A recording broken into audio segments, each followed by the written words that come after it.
तुरीयमार्गगमनं चैतन्यमूर्तिं भजे। సర్వాధిష్టానమైన పరమాత్మకు నమస్కరిస్తూ లోకోద్ధారకులైన మహాత్ములందరికీ వందనములు అర్పిస్తూ భగవద్భక్తులు మాతృమూర్తులు మీ అందరి హృదయాలలో ఉన్న ఆత్మస్వరూపానికి నమస్కరిస్తూ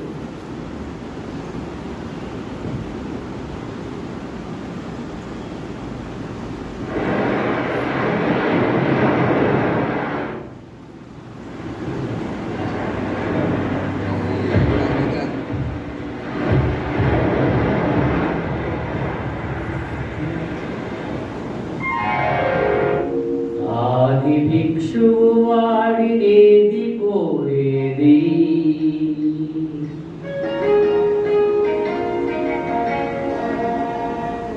ఓడిదిచ్చే వాడినేది అడిగేది ఆది భిక్షువు వాడినేది కోరేది ఓడిదిచ్చే వాడినేది అడిగేది ఏది కోరేది వాడినేది అడిగేది ఏది కోరేది వాడినేది అడిగేది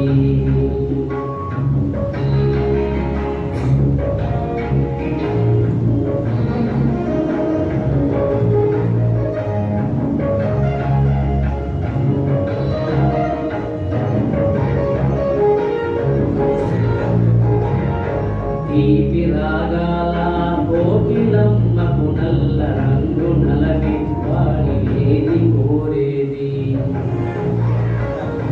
తీపి రాగాల కోకిలమ్మకు నల్ల రంగు నలవిన వాడికేది కోరేది కరకు గర్జనల మేఘముల మేనికి మెరుపు అంగు పూడ్చిన వాడినేది అడిగేది కోరేది వాడినేది అడిగేది ఏది కోరేది వాడినేది అడిగేది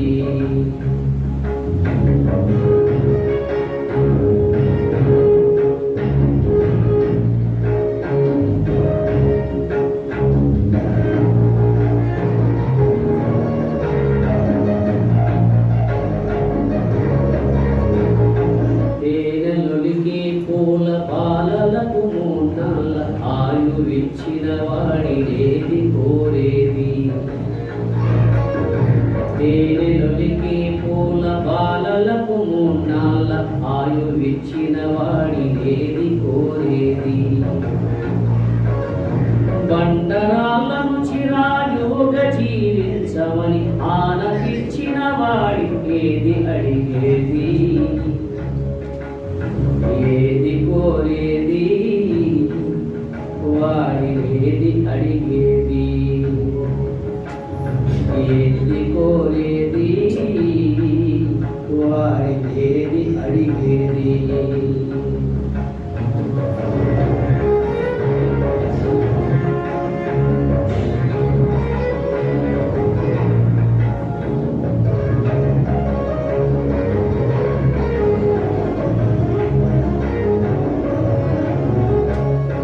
గిరిబాలతో తనకు కళ్యాణమణింప దరిగేరు మన్మధుని మసి చేసినాడు వాడినేది కోరేది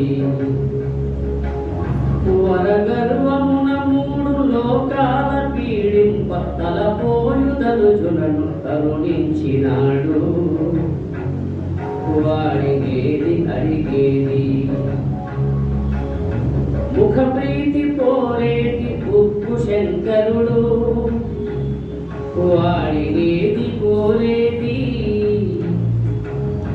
ముక్కంటి ముక్కోపి ముక్కంటి ముక్కోపి దిక్క శంకరుడు ఆది భిక్షువు వాడినేది కోరేది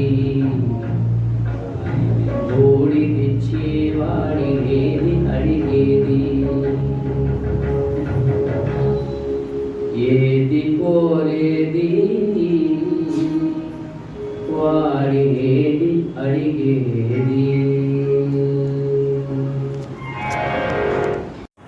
ఆడింభకున్ మహానందాంగనాడింభకున్ శ్రీ కైవల్య పదంబు చేరుటకునై చింతించెదన్.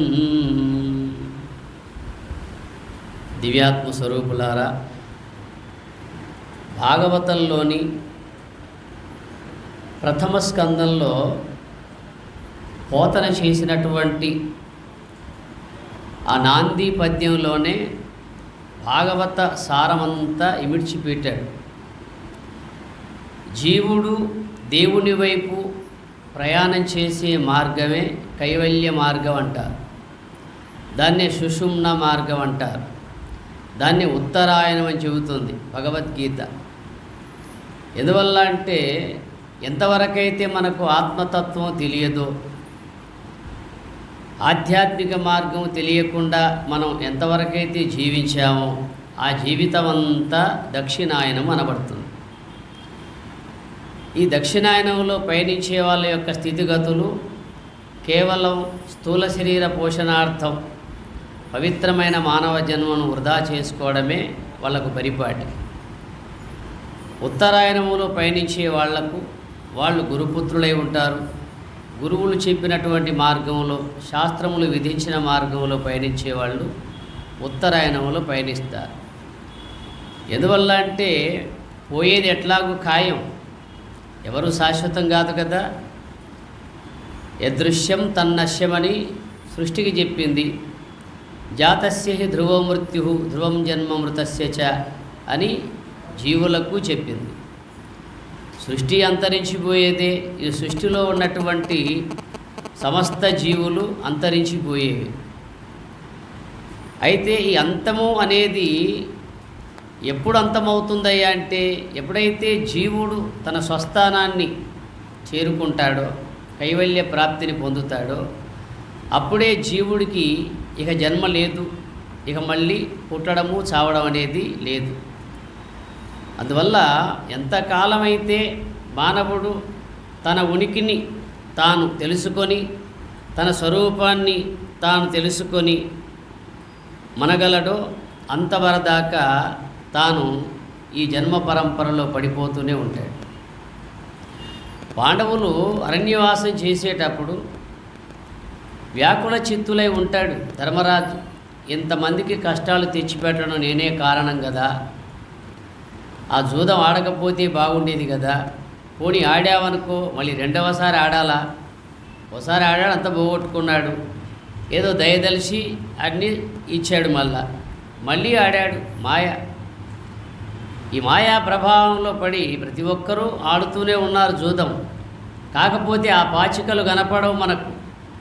మహాభారతంలో పాచికలు కనపడతాయి, కానీ మన జీవితంలో ఈ మాయా ప్రభావితమైనటువంటి విధానంలో ఆ పాచికలు కనపడవు.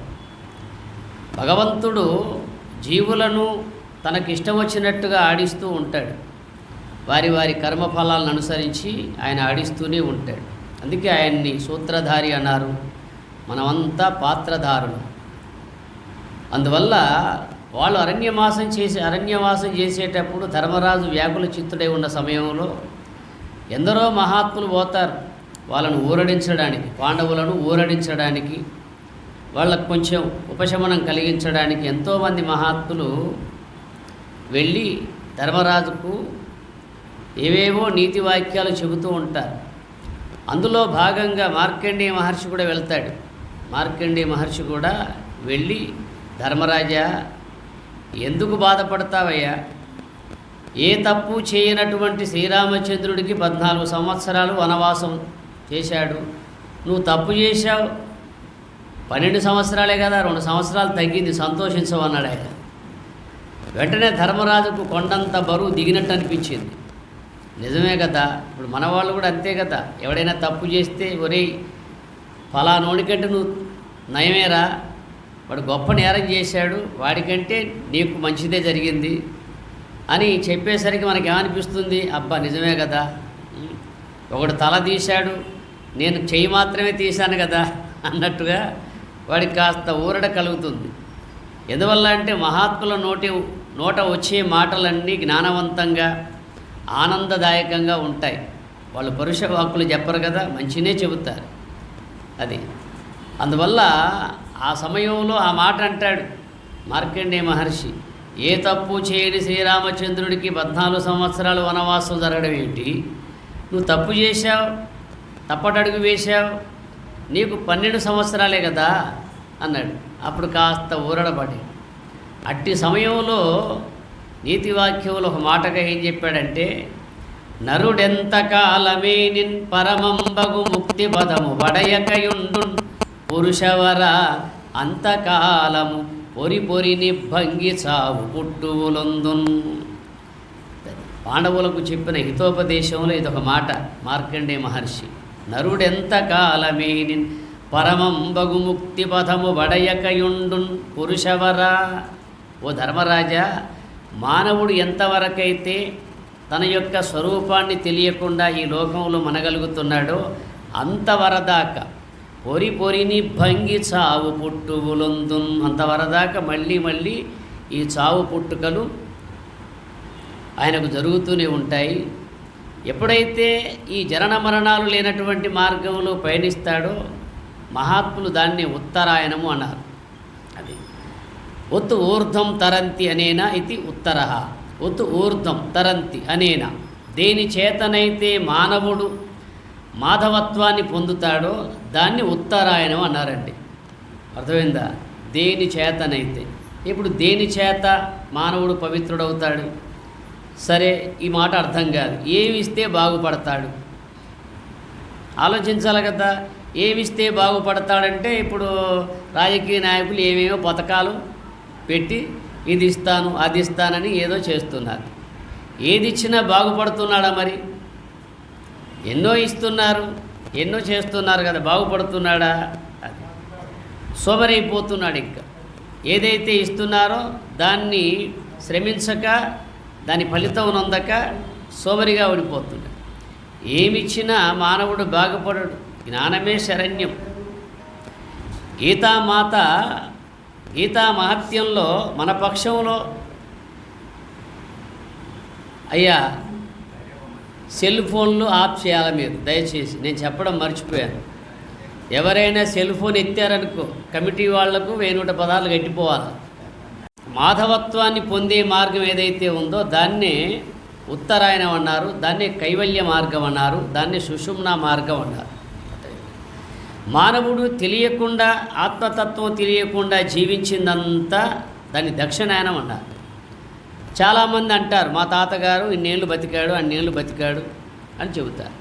ఎన్నేళ్ళు బతికితేనే తాడి చెట్టు 1000 ఏళ్ళు బతుకుతుందండి. ఒక్కడికైనా నీడనిస్తుందా? ఎవడైనా దాని కింద పోయి కూర్చుంటాడా? కూర్చుంటే పెద్ద ప్రమాదం సుమా. తాడి చెట్టు కింద పొరపాటున మనం నీడ కోసం కూర్చున్నామనుకో, ఆ తాడి పండు మన నెత్తి మీద పడితే మన తల పండు పలిగిపోద్ది. పెద్ద ప్రమాదం. ఓ ముళ్ళ చెట్టు కిందనైనా కూర్చున్నా ప్రయోజనమే, కానీ తాడు చెట్టు కింద కూర్చుంటే పెద్ద ప్రమాదం. ఇంకా కొబ్బరి చెట్టు కింద కూర్చున్న ప్రమాదమే. ఎందువల్ల అంటే అది ఎప్పుడు రాలేదు తెలియదు కదా.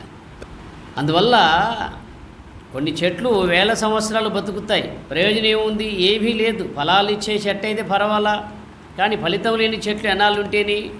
అట్లాగే మానవుడి యొక్క జీవితం కూడా ఏ ప్రయోజనం లేని జీవితం ఎందుకది? ఎవరికి ఆదర్శనం కాని జీవితం ఎందుకది? ఎవరు మెచ్చని జీవితం ఎందుకది? అవసరమే లేదు.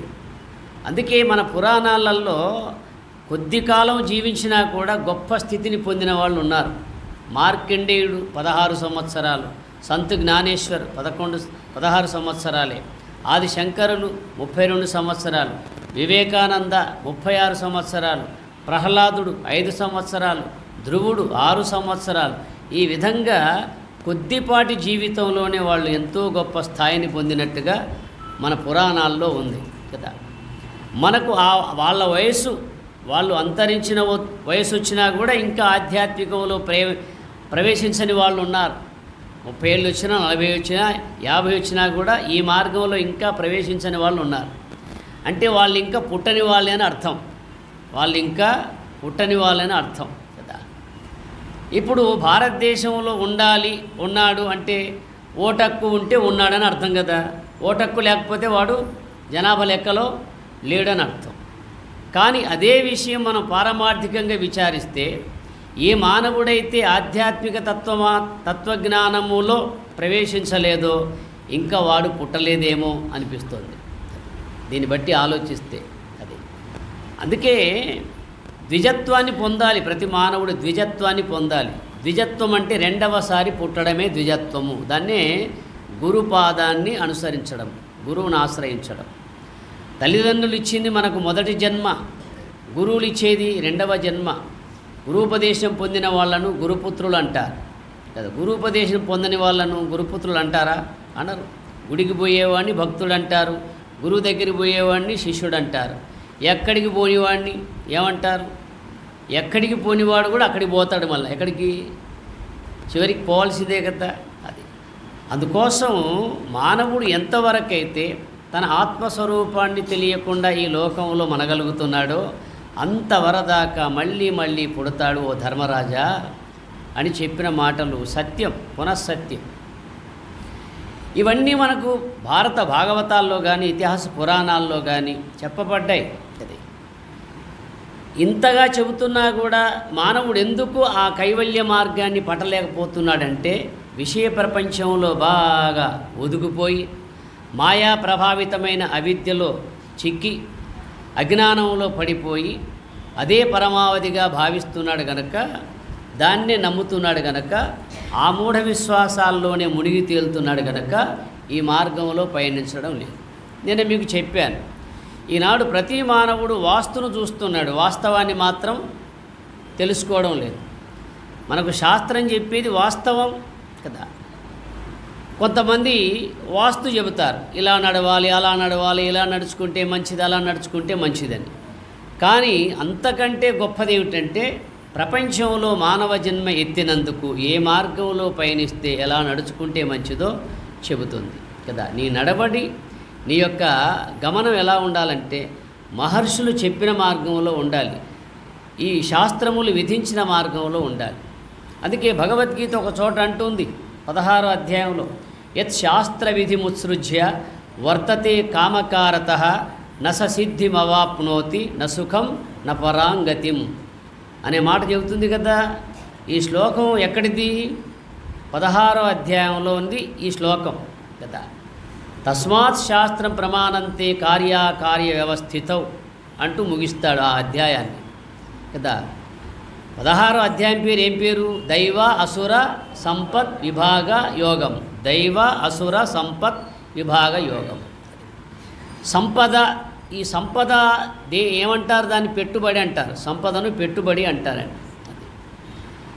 ఎవరి ఎందైతే దైవ సంపద ఉంటుందో, దైవీ సంపద ఉంటుందో వాడు శాస్త్రము చెప్పినట్టుగా ప్రయాణం చేస్తాడు, మహాత్ములు చూపిన మార్గంలో పయనిస్తాడు. ఎవరి ఎందైతే అసుర స్వభావం ఉంటుందో, రాక్షస స్వభావాలు ఉంటాయో వాళ్ళు తమకిష్టం వచ్చిన మార్గంలోనే ప్రయాణం చేస్తారు, వాళ్ళకు తోచిన మార్గంలోనే ప్రయాణం చేస్తారు. అందుకే రాక్షసులు అంటే ఎవరో కాదండి, అసూన్. అది అసూన్ అంటే అసువులు. అసువులను తీసుకునేవాళ్ళు, పవిత్రమైన మానవ జన్మను వృధా చేసుకునే వాళ్ళంతా రాక్షసులే అని చెప్పారు. అసూయతేతి అసురః. అది అసూయ గల వాళ్ళంతా అసురులే. అసూయ అంటే ఓర్వనితనం, ఇంకో అర్థం. అసూయ అంటే ఓర్వనితనం కదా. ఒరులు పచ్చగా ఉంటే వాడిని నిద్ర పట్టదు కదా. పాండవులు అడవిలో ఉన్నా కూడా సుఖంగా ఉంటే కౌరవులకు నిద్ర పట్టిందా? పట్టల. వీడేమో రాజ్యభోగాలు అనుభవిస్తూ ఉన్నప్పటికీ కూడా పాండవులకు అక్షయ పాత్ర దొరికింది, వాళ్ళు బ్రహ్మానందంగా ఉన్నారు, వాళ్ళ దగ్గరికి మహాత్ములు వెళుతున్నారు అనే ఒక ఈర్ష్యా స్వభావంతో వాళ్లకు నిద్రే పట్టల. చూడండి, అన్ని భోగాలు అనుభవించేవాడికో నిద్ర లేదు, ఏమీ లేదు. ఏదో ఆ సూర్యభగవాను దయ వల్ల అక్షయ పాత్ర లభించి ఏదో ఆకలి తీర్చుకొని రామకృష్ణ అనుకునే వాళ్ళ మీద అంత ఈర్ష్య, అంటే ఓర్వనితనం అంతగా ఉంటుందన్నట్టు కదా. ఏమీ లేకుండా వాడు అంత ఆనందంగా ఉన్నాడే, అన్నీ ఉన్నా మనం ఇంత దిగులు పడుతున్నామని కొంతమందికి ఈర్ష్యా స్వభావం ఉంటుంది. అది ఏమీ లేకున్నా గురుపుత్రులు ఆనందంగా ఉంటారండి. లోకంలో జ్ఞానవంతులు గురుపుత్రులు ఏమీ లేకున్నా తమకున్నంతలో ఆనందంగా ఉంటారు. గురుపుత్రులు కాని వాళ్ళు ఎంత ఉన్నా ఆ ఆయి ఏముందని ఆముదపాకుల్లాగా చేతులు జాపుతూ ఉంటారు ఎప్పుడు. మీరు ఆముదపాకులు చూడండి, ఎప్పుడు ఇట్లాగే ఉంటాయి కదా, ఎప్పుడు ఇట్లాగే ఉంటాయి. ఓ చోట కొంతమంది భక్తులు శ్రీరాముని ఆలయానికి వెళ్ళారు. ఆ ఆలయంలో గరతుమంతుడు ఉన్నాడు, ఆంజనేయ స్వామి ఉన్నాడు. గరతుమంతుడు ఇలా ఉన్నాడు, చేతులు ఇలా చాచి ఉన్నాడు. ఆంజనేయ స్వామి ఇలా ఉన్నాడు. ఎవరో ఒక భక్తుడు వచ్చి పూజారిని అడుగుతున్నాడు, అయ్యా పూజారి గారు, ఈ ఆంజనేయ స్వామి ఇలా చేతులు ముఖిలించి ఉండడం ఏమిటి నమస్కారపూర్వకంగా, మరి ఈ గరతుమంతుడు ఇలా ఉండడం ఏమిటి అని అడుగుతూ ఉంటే పూజారి చెబుతున్నాడు, తనకు తోచినటువంటి పురాణ మార్గాన్ని ఆయన చెబుతూ ఉన్నాడు. ఇంతలో ఒక పొగాకు వ్యాపారి వచ్చాడు అక్కడికి. పొగాకు వ్యాపారి, పొగాకు అమ్ముతాడు కదా, పొగాకు వ్యాపారి వచ్చి, అది కాదు పూజారి గారు, మీకు తెలియదు, గరతుమంతుడు ఇలా ఉన్నాడంటే దాని అర్థం ఏమిటి, ఆనాడు లంకలో రావణవధ జరిగిన తర్వాత విభీషణుడు ఆ లంకలు ఏలుతున్న సమయంలో ఆ లంకలో పొగాకు పొల వేస్తే అంతంత పాయలుగా కాచిందయ్యా పూచిందయ్యా అని వీడు చెబుతున్నాడు. ఎందువల్ల అంటే వీడు వ్యాపారం, అది వీడి బుర్ర. లేదు లేదయ్యా, అది కాదు, నీవు అనంతమై ఉన్నావు, అంతర్యామి ఉన్నావు అని చూపిస్తున్నాడని పూజారి చెబుతున్నాడు. ఈయన ఆ విధంగా భావించాడు కదా, ఎందుకంటే ఈయన దృష్టి భగవంతుని మీద ఉంది కనుక భగవంతుడు అంతటా వ్యాపించి ఉన్నాడు, అన్నిటా ఉన్నాడని ఇట్లా అంటాం కదా మనం, ఇలా చూపెడుతున్నాడు. మరి ఆంజనేయ స్వామి అలా ఎందుకున్నాడంటే, ఆంజనేయ స్వామి దాసుడయ్యా, ఎక్కడ భగవంతుడు ఉంటాడో, ఎక్కడ రాముడు ఉంటాడు అక్కడ ఆయన ఉంటాడు. ఆయన ఎప్పుడు దాసోహం కోసలేంద్రాయ అన్నట్టుగా ఉంటాడు. అది భక్తుడు ఎప్పుడు ఆ విధంగా శరణాగతుడై ఉండాలని తెలుసుకోవడానికి ప్రతీక, అంతటా వ్యాపించి ఉన్నాడని తెలుసుకోవాలని ప్రతీక అని ఆయన చెబుతూ ఉంటే వాడు మధ్యలో వచ్చి అలా ఇలా అని చెబుతూ ఉన్నాడు. ఎందుకంటే వీడి దృష్టి ఆ విధంగా ఉంది కదా. అందువల్ల భగవంతుడు ఎలా ఉన్నాడు, ఏ విధంగా ఉన్నాడన్న విషయం కూడా మానవులలో అట్లాగే ఉంది ఇప్పటికీ. కొంతమంది అక్కడ ఉన్నాడంటారు, అక్కడే ఉన్నాడంటారు, అలా ఉన్నాడంటారు, ఇలా ఉన్నాడంటారు. ఆయన ఎలా ఉన్నాడో మనకు తెలియదు, శాస్త్రం చెబుతుంది. శాస్త్రమే దానికి ప్రామాణికం కదా. భగవంతుడు అంతటా ఉన్నాడు, అన్నిటా ఉన్నాడు, అన్ని జీవులలో ఉన్నాడు, అంతటా వ్యాపించి ఉన్నాడు, పంచభూతాలలో ఉన్నాడు, ప్రతి జీవిలో ఉన్నాడు, భూత భవిష్యత్ వర్తమాన కాలాల్లో ఉన్నాడు, చిత్స్వరూపుడై ఉన్నాడు, సత్స్వరూపుడై ఉన్నాడు, చిన్మయ స్వరూపుడై ఉన్నాడు, ఆనంద స్వరూపుడై ఉన్నాడన్న విషయం అంతా మనకు శాస్త్రమే వర్ణిస్తుంది. అందుకే యత్ శాస్త్ర విధిముత్సృజ్య వర్తతే కామకారతః న ససిద్ధిమవాప్నోతి న సుఖం న పరాంగతిం అన్నాడు. ఎవడైతే యహ అన్నాడు, ఎవడైతే శాస్త్ర విధానాన్ని అనుసరించక తనకిష్టం వచ్చిన మార్గంలో పయనిస్తాడో వాడు కైవల్య సిద్ధిని పొందడు, సుఖ జీవనాన్ని కూడా వాడు జీవించనేరడు అన్నాడు. అందుకు తర్వాత చెప్పిన శ్లోకం ఏమిటి, తస్మాత్ శాస్త్రం ప్రమాణంతే కార్యాకార్య వ్యవస్థితం అన్నాడు. తస్మాత్ అందువలన, అది ఎందువలన, మనం ఏదైతే ఇలా ఉన్నాడు అలా ఉన్నాడని ఊహిస్తున్నామో అది కాకుండా శాస్త్రము చెబుతుంది కనుక అందువలన ఏది చెయ్యాలి ఏది చేయకూడదు అన్నటువంటి విధి విధానము మనకు శాస్త్రమే నిర్ధారించి చెబుతుంది. అందువల్ల ఈ మార్గము అనేది ఉందే, ఈ దైవ మార్గము, ఆధ్యాత్మిక మార్గము, ఈ మార్గం అనేది మానవులను మహనీయ తత్వాన్ని పొందింపజేస్తుంది. మాయ నుండి విడగొట్టి, అవిద్య నుండి విడగొట్టి, అజ్ఞానాన్ని లేకుండా చేసి జ్ఞాన మార్గంలో పయనింపజేసి మోక్షాన్ని పొందింపజేసేది ఆధ్యాత్మిక తత్వం. ఈ ఆధ్యాత్మిక తత్వజ్ఞానం అనేది ఎవరికైనా అవసరము, ఎందుకయ్యా అవసరమని విచారిస్తే అందరికీ అవసరమే. ఇప్పుడు ఆనందము ఎవరికి అవసరం లేదని చెప్పండి. ఆనందము, పుట్టిన పిల్లవాడు కూడా అమ్మను చూస్తే వాడికి ఒక ఆనందం, నన్ను అక్కున చేర్చుకుంటుంది, నాకు కావలసింది అమ్మ దగ్గర దొరుకుతుంది అని వాడికి కూడా ఆనందమే కావాలి. పుట్టినవాడు, వాడికి ఇంకా ప్రపంచ జ్ఞానమే తెలియదు కదా. మరి మనకింత కొంచెం పుట్టి బుద్ధిరిగి ఇన్ని అనుభవిస్తున్నాం కదా, ఈనాడు మానవుడు ఆనందాన్ని వెతుకుతున్నాడు. కానీ ఆ ఆనందం ఎక్కడ ఉందయ్యా అంటే వాడికి తెలియదు కదా. ఆనందం నీలోనే ఉంది. నీలో ఉంది కనుకనే వింటే ఆనందపడుతున్నావు, చూస్తే ఆనందపడుతున్నావు, రుచిని గ్రహిస్తే ఆనందపడుతున్నావు. ఏ విషయాన్ని ఆస్వాదిస్తే ప్రతి విషయం వెనక ఆనందాన్ని పొందుతున్నావు. మరి ఈ ఆనందం ఎక్కడిది? నువ్వేమైనా కొనుక్కొచ్చుకున్నావా? లేదే. నిద్రిస్తే ఆనందం, దృశ్య ప్రపంచాన్ని బాగా చూస్తే ఆనందం, మంచి ధ్వని శబ్దాలు వింటే ఆనందం, మంచి దృశ్యాలు చూస్తే ఆనందం. మరి ఈ ఆనందం ఎక్కడి నుంచి వస్తుంది? నీ నుండే వస్తుంది. నీ నుండే వస్తుందంటే నిన్నే కోసి చూస్తే కనపడదు. అది నీలోనే ఉందయ్యా ఆనందము, నీలోనే ఉంది ఆత్మస్వరూపం అని చెబితే అది మన దేహాన్ని కోసి చూస్తే కనపడుతుందా? ఇప్పుడు కరెంటు తీగలో కరెంటు కంటికి కనపడదు. కరెంటు తీగ ఉందనుకోండి, కరెంటు కంటికి కనపడుతుందా? ఏలు పెడితే కనపడుతుంది ఉందా లేదా అని. అంతవరదాకా కనపడదు కదా. మనం ఉన్నాము అంటే మనలో ఒక చైతన్యం ఉన్నది. జీవులు ఉన్నారు అంటే ఆ జీవులలో జీవత్వం అనేది ఉన్నది. ఆ జీవత్వమే చైతన్యము, ఆ చైతన్యమే ఆత్మస్వరూపము, అదే ఆనంద స్వరూపం. ఆనందం తనలోనే ఉండగా బయట వెతుకుతున్నాడంటే దాన్నే భ్రాంతి జ్ఞానం అన్నారు. ఎట్లా అంటే మీకు విషయం చెబుతాను. ఒక కుక్క ఎన్నో రోజుల నుండి దానికి ఏ ఆహారం దొరక్క తిరుగుతూ ఉంది. ఒక కుక్క తిరుగుతూ ఉండగా దానికి ఎక్కడో పాత ఎముక చిక్కింది. ఒక పాత ఎముక, ఏ జీవిదో ఓ పాత ఎముక చిక్కింది. ఆ ఎముకను తీసుకొచ్చి అది ఒక మూల కూర్చొని కొరుకుతూ ఉంటుంది. అలా కొరుకుతూ ఉన్న సమయంలో ఆ ఎముక వెనుదిరిగి తన నోట్లో గుచ్చుకుంటుంది. గుచ్చుకొని తన నోట్లో నుంచి ఒక విధమైన రక్తం కారుతూ ఉంటుంది. అది దాన్ని జొర్రుకుంటూ ఏమనుకుంటుంది తెలుసా? ఆహా, ఇంత పాత ఎముకలో కూడా ఇంత మధురమైన రక్తం ఉన్నదే అనుకుంటుంది. నిజంగా విచారించితే ఆ రక్తం ఎవరిది? దానిదే కదా. ఆ కుక్కకు తెలియదు పాపం. తెలియక అది ఆ విధంగా అనుకుంటుంది. ఇంత పాత ఎముకలో కూడా ఇంత మాధుర్యమైనటువంటి అమృతతుల్యమైనటువంటి ఆ రక్తం ఉన్నదే అని జరుగుతూ ఉంటుంది. విచారిస్తే తనదే. అట్లాగే కుక్క అంటే ప్రతి మానవుడిలో ఉన్న మనస్సే కుక్క వంటిది కదా. కుక్క అంటే ప్రతి మానవుడిలో ఉన్న మనస్సే కుక్క వంటిది. అందుకే మానవుడి యొక్క మనస్సును కుక్కగా పోలుస్తారు, కోతిగా పోలుస్తారు, పందిగా పోలుస్తారు. కారణం మనస్సు ఉన్నదే. ఈ మనస్సు ఎప్పుడు మాలిన్యం వైపే ప్రయాణం చేస్తుంది. పంది బురద మెచ్చు పన్నీరు మెచ్చునా అంటాడు వేమన. అర్థమైందా?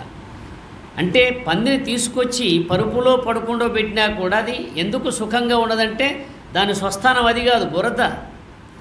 దాని స్వస్థానం బురదలోనే దానికి హాయి ఆనందంగా ఉంటుంది. శ్రీ మహావిష్ణువు వరాహతార ఎత్తినప్పుడు కొంతకాలం భూలోకంలోనే ఉండిపోయాడట. అప్పుడు నారద మహర్షి వైకుంఠానికి వెళ్ళి అమ్మగారిని అడిగాడు. అమ్మ, తాతగారు ఎక్కడా అని అడిగాడు నారద మహర్షి. ఏమో నాయన, ఎవరినో ఉద్ధరించడానికి, ఏ రాక్షసున్నో సంహరించడానికి వెళ్ళాడు, ఇంకా రాలేదంటే. అరే, ఇంకా రాలేదా? హిరణ్యాక్షుడి సంహారం జరిగిపోయిందే, ఈ పాటికి రావాలే అని ఆయన ఏం చేశాడు? భూలోకానికి వచ్చాడు నారదుడు. అది విష్ణు పురాణంలో ఉంటుంది ఈ విషయం. వచ్చి చూస్తే ఉంది, హాయిగా బురద మడుగులో పడుకొని ఉన్నాడు ఆయన వరాహ రూపమై. ఏమి స్వామి, వైకుంఠాన్ని మరిచారా అంటే, ఎక్కడి వైకుంఠం నాయన, ఇంతకంటే హాయిగా ఉంటుంది అక్కడ అన్నాడు. అంటే ఆ జీవిలో అదే ఆనందం. ఏ జీవి దేహమైతే ధరించాడో ఆ జీవికి అదే ఆనందమే ఉంది. అది అట్లాగే భగవంతుడు కూడా ఏ జీవికి ఎక్కడ ఆనందాన్ని పెట్టాలో, ఎక్కడ ఆహారాన్ని పెట్టాడో పెట్టేశాడు. కొన్ని జీవులకు మురికి ఆహారం, కొన్ని జీవులకు గడ్డి ఆహారం, కొన్ని జీవులకు ధాన్యం ఆహారం, కొన్ని జీవులకు ఆయా ఆహారాన్ని పెట్టాడు. అందుకే అంటారుగా మన వాళ్ళు, నారు పోసినవాడు నీరు పోయాడా అన్నట్టుగా ఆయనే సృష్టికర్త, ఆయనే పోషణకర్త, ఆయనే లయకర్తగా. ఆ విధంగా ఆయన చేస్తున్నటువంటి విధి విధానంలో మనకు ఆనందం అనేది కూడా ప్రతి జీవిలో ఉంచాడు. అదే అందుకే మానవుడు తన మనస్సు ద్వారా ఆనందాన్ని వెతుకుతున్నాడు. కుక్క గనక ఎముకలో వెతికినట్టుగా ఆనందాన్ని వెతుకుతున్నాడు. కానీ ఆనందం వస్తువులో లేదండి, ఆనందం నీలోనే ఉంది. ఆనందం బయట నుంచి చేరేది కాదు, మనలోనే అది సమకూర్చాడు భగవంతుడు. అందుకోసం లోకంలో ఏ మానవుడైతే ఆనందాన్ని పొందగోరుతున్నాడో ఆనందం తమలోనే ఉందన్న భావం తనకు తెలియక వెతుకుతున్నాడు. అది తనలో సర్వం ఉండగా తన లోపల వెదకలేక ధర వెదికెడి ఈ తనువుల మోసెడి ఎద్దుల మనమున తెలియంగ వశమే మహిళో వేమ అంటాడు. తనలో సర్వం ఉండగా అది తన లోపల వెదకలేక ధర వెదికెడి ఈ తనువుల మోసెడి ఎద్దుల మనమున తెలియంగ వశమే మహిళో వేమ. ఇది వేమన పద్యం. మనకు శాస్త్రాల్లో కూడా ఉత్తర గీతలో ఒక శ్లోకం ఉంటుంది. బహిర్భ్రామ్యతి యఃకశ్చిత్ త్యక్త్వా దేహస్థమీశ్వరం స్వగృహే పాయసం త్యక్త్వా భిక్షామటతి దుర్మతి. ఉత్తర గీత చెబుతుంది ఈ మాట కదా. బహిర్భ్రామ్యతి యః కశ్చిత్ ఒకానొకడు బయట తిరుగుతున్నాడట భగవంతుని కొరకు. యఃకశ్చిత్ బహిర్భ్రామ్యతి త్యక్త్వా దేహస్థమీశ్వరం. అది తనలో ఉన్న ఈశ్వరత్వాన్ని విడిచి బయట ఒకానొకడు భగవంతుని వెతుకుతున్నాడు. వాడు ఎలాంటి వాడు? స్వగృహే పాయసం త్యక్త్వా భిక్షామటతి దుర్మతి. తన సొంత ఇంటిలోనే మధురమైన పాయసం ఉండగా ఆ వీధిలోకి వెళ్ళి అడుక్కు తినేవాడితో సమానం అన్నాడు వాడు. చూడండి, ఒకానొకడు భగవంతుడు బయట వెతుకుతున్నాడంటే వాని గురించి శాస్త్రం ఈ విధంగా వర్ణించింది. ఎవడైతే భగవంతుణ్ణి బయట వెతుకుతున్నాడో, ఆనందాన్ని బయట వెతుకుతున్నాడో, వాడు తన ఇంటిలోనే మధురమైనటువంటి పదార్థం ఉండగా ఆ పదార్థాన్ని విడిచిపెట్టి బయట అడుక్కు తినేవాడితో సమానము అన్నాడు. అది త్యక్త్వా దేహస్థమీశ్వరం. తనలోనే ఆ భగవంతుడు నివాసమై ఉన్నాడు కదా. అందువల్ల భగవత్స్వరూపం మనలో ఉన్నప్పటికి కూడా మనకు తెలియని కారణం ఏమిటంటే మన మనస్సు, మన బుద్ధి, మన తెలివి బయట వెతుకుతుంది కదా. పూర్వం ఒక ముసలావిడ పాత బట్టలన్నీ మడత వేసి బొంత కుడుతుంది. పూర్వకాలం ఈ బ్లాంకెట్లు ఇవన్నీ లేవండి. అప్పుడు ఏం చేసేవాళ్ళంటే మన వాళ్ళు, మన పెద్ద అమ్మమ్మలు, నానమ్మలు అన్ని బట్టలన్నీ మడత వేసి బొంతలు కుట్టేవాళ్ళు. బొంతలు అవి చలికాలం వస్తే కప్పుకోవడానికి వీలుగా ఉంటాయి కదా. 4-5 మడతలు వేసి బొంతలు కుట్టేవాళ్ళు. అలా బొంతలు కుడుతూ ఉంటే పాపం పెద్ద ఆవిడ కళ్ళు కనపడవు, ఏదో కుడుతుంది. ఆ సూది దారం కాస్త జారిపోయి సూది కూడా పడిపోయింది. ఆ సూది పడిపోయిన కారణంగా ఏం చేసింది? ఆ వెతుకుతూ బయటకు వచ్చి మళ్ళీ బయట వెతుకుతుంది. అంతే, సూది ఇంట్లో పోయింది. కానీ అది ఆ వెతుకుతూ మర్చిపోయి బయటకు వచ్చి బయట వెతుకుతుంది. బయట వెతుకుతూ ఉంటే ఒక వ్యక్తి దారి వెంట పోతున్నాడు. అవ్వ ఏం వెతుకుతున్నావంటే, అవ్వ మాట్లాడలా, నడుముంచి బాగా వెతుకుతుంది. ఆయన అనుకున్నాడు ఎంత పెద్ద వస్తువు పోయిందో పాపం, ముసలావిడ వెతుకుతుంది, నేను వెతికి పెడతానని వాడు నడుము ఉంచాడు. వాడు వెతుకుతున్నాడు. ఇంతలో ఇంకొకడు వచ్చాడు. ఏం వెతుకుతున్నావయ్యా అంటే, నాకు తెలియదు, అవ్వ వెతుకుతుంది, నేను వెతుకుతున్నా, నువ్వు వెతుకో అన్నాడు. వాడు వంగపడ్డాడు. ఇట్లా వచ్చేవాడు పోయేవాడు 100 మంది వెతుకుతూనే ఉన్నారు కదా. ఆ దారంతా మొత్తం వెతకడే ఉంది. ఎవడో ఒకడు ఉంటాడు కదా, ఏమిటయ్యా అర్థం పర్థం లేని వెతుకుడు, ఎందుకు వెతుకుతున్నారంటే, ఏమయ్యా నన్నెందుకు అంటావు, నాకంటే ముందు ఇదిగో ఈయన వెతుకుతున్నా, ఆయన అడిగన్నాడు. ఆయన అడిగితే అదిగో నాకంటే ముందు ఆయన వెతుకుతున్నాడు, నాకంటే ముందు ఆయన వెతుకుతున్నాడు. ఈ విధంగా ఒకరినొకరు ఇలా వెతుకుతున్నారు, అలా వెతుకు అన్నారు. చివరికి అదిగో ఆ అవ్వని అడగవయ్యా, ఆ అవ్వ వెతుకుతుంటే నేను వెతుకుతున్నాను అన్నాడు. ఆ అవ్వని అడిగాడు వాడు, ఏం అవ్వ ఏం వెతుకుతున్నావంటే, నాయన సూది పోయింది, బంగారం లాంటి సూది అని చెప్పింది. మరి ఎక్కడ పోయింది అవ్వ అంటే, ఇంట్లో పోయింది అన్నాడు. మరి ఇంట్లో పోతే వీధిలో ఎందుకు వెతుకుతున్నావంటే, ఇంట్లో చీకటిగా ఉంది అందుకే వీధిలో వెతుకుతున్నది. ఇంట్లో చీకటిగా ఉంది వీధిలో వెతుకుతున్నానని అర్థం ఏమిటి? మనలో అజ్ఞానం అనే చీకటి ఉంది కనుక భగవంతుణ్ణి బయట వెతుకుతున్నాం. అదైందా? అవ్వ చెప్పిన మాటలో సత్యం ఏమిటి? ఇంట్లో చీకటిగా ఉంది అందుకే వీధిలో వెతుకుతున్నానంటే దాని అర్థం ఏమిటి? మనలో అజ్ఞానం అనే చీకటి ఆవరించి ఉంది కనుక భగవంతుణ్ణి మనం బయట వెతుకుతున్నాం కదా. మనలోనే ఉన్నాడు, నీలోనే ఉన్నాడు. ఈశ్వర సర్వభూతానాం హృద్దేశోర్జున తిష్టతి భ్రామయన్ సర్వభూతాని యంత్రారూఢాని మాయయ అని ఆయన చెప్పిన మాట ఉంది కదా. మనము పూజ చేస్తూ సంకల్పం చెప్తామండి. పూజ చేస్తూ సంకల్పం చెప్తాం.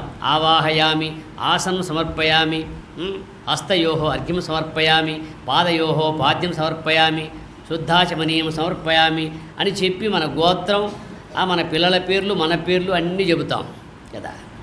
ఎందుకు చెబుతామంటే తెలుసా, మరి ఇంత కష్టపడి మనం పూజ చేస్తున్నాం కదా, మన భక్తికి మెచ్చి ఆయన దిగి వస్తే నేరుగా మన ఇంటికి రావాలి కదా. అందుకే మన అడ్రస్ చెప్తాం. ఫలానా గోత్రం, ఫలానా ఊరు, ఫలానా అని మనం మన అడ్రస్ చెబుతున్నాం ఆయనకు. ఆయనకు అడ్రస్ తెలియదా? బాగా ఆలోచించండి. ఆయన అడ్రస్ మనకు తెలియదా? మన అడ్రస్ ఆయనకు తెలియదా?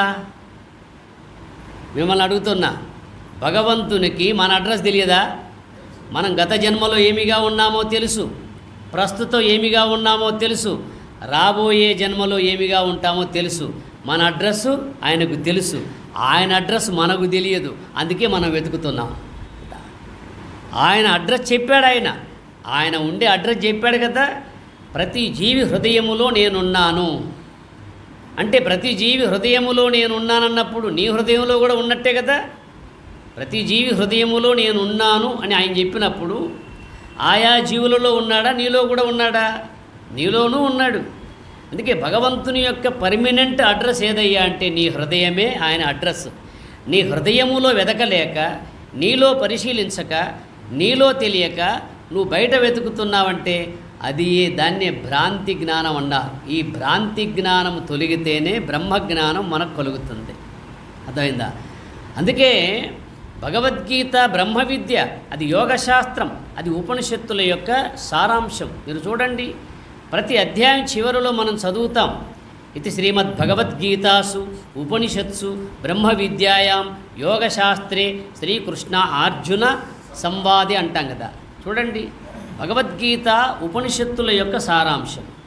ఉపనిషత్తులంటే ఏమిటి చెప్పండి? ఉపనిషత్ అనే పదానికి అర్థం ఉంది. బ్రహ్మ గమయతీత్ ఉపనిషత్, బ్రహ్మ గమయతీత్ ఇది ఉపనిషత్ అన్నాడు. బ్రహ్మమును సమీపించున్నది కనుక ఉపనిషత్ అన్నారు. బ్రహ్మస్వరూపమును సమీపించేసేది ఉపనిషత్ అన్నారు. ఉప అంటే సమీపము, షదలంటే శిథిలమునర్చున్నది, షదలంటే శిథిలమునర్చున్నది, సమీపం అంటే ఉప అంటే సమీపం, షదలంటే శిథిలమునర్చున్నది. అంటే జీవునికి ఉండబడిన అజ్ఞానాన్ని, అవిద్యను శిథిలమునర్చి పరమాత్మకు దగ్గర ఉంచేది ఏదైతే ఉందో దాన్ని ఉపనిషత్ అన్నారు. ఉపనిషద్, షదల్ అనే ధాతువు నుంచి ఉపనిషత్తు ఉద్భవించింది. షదల్ అంటే శిథిలమునర్చున్నది కదా. ఇప్పుడు ఉదాహరణకు కర్రకు చెదలు పట్టింది అంటారు. కర్రకు ఏమంటా అంటే చెప్పండి, అది చెదలు పట్టింది అంటారు. ఈ చెదలు ఏం చేస్తుంది? కర్రను నాశనం చేస్తుంది కదా. అట్లాగే సంస్కృత పదములో షదల్ అంటే నాశనమునర్చున్నది అర్థం ఉండండి. శిథిలమునర్చున్నది, నాశనమునర్చున్నది. దేని నాశనమరుస్తుంది? ఇప్పుడు మనం భాగవతం వింటున్నాం, లేదా భగవద్గీత వింటున్నాం, ఒక వేదాంత తత్వాన్ని వింటున్నాం. ఈ విన్నప్పుడు మానవులలో ఉన్నటువంటి అజ్ఞానము, అవిద్యను శిథిలమునర్చేది వేదాంతము. అట్టి వేదాంత జ్ఞానము ఏదైతే ఉందో, ఆధ్యాత్మిక తత్వం అయితే ఏదైతే ఉందో అది ఉపనిషత్తు మనకు బోధిస్తుంది. బ్రహ్మగమయతి ఉపనిషత్తు, బ్రహ్మమును పొందింపజేయునది ఉపనిషత్తు అంటారు. అందువల్ల ఈ విధంగా మనకు శాస్త్రాలలో అనేక విధంగా మహాత్ములు ఆ పదజాలానికి ఒక అర్థాన్ని ఇచ్చారు కదా.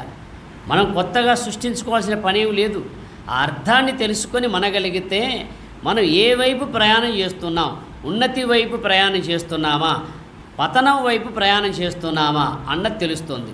మీకు చివరిలో ఒక మాట చెప్పాను నిన్న, అది ప్రతి మానవుడు 3 విషయాలు ప్రశ్నించుకోవాలి. ప్రతి ఒక్కరు, ప్రతి యువతి, ప్రతి యువకుడు, ప్రతి తల్లి, ప్రతి తండ్రి 3 విషయాలు.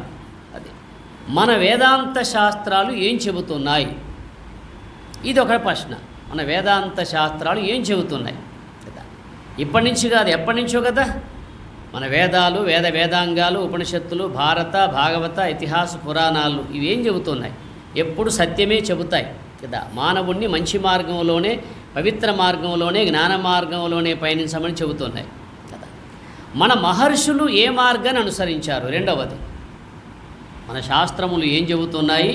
ఒకటి, మన మహర్షులు, పూర్వ మహర్షులు ఏ వైపు ప్రయాణం చేశారు?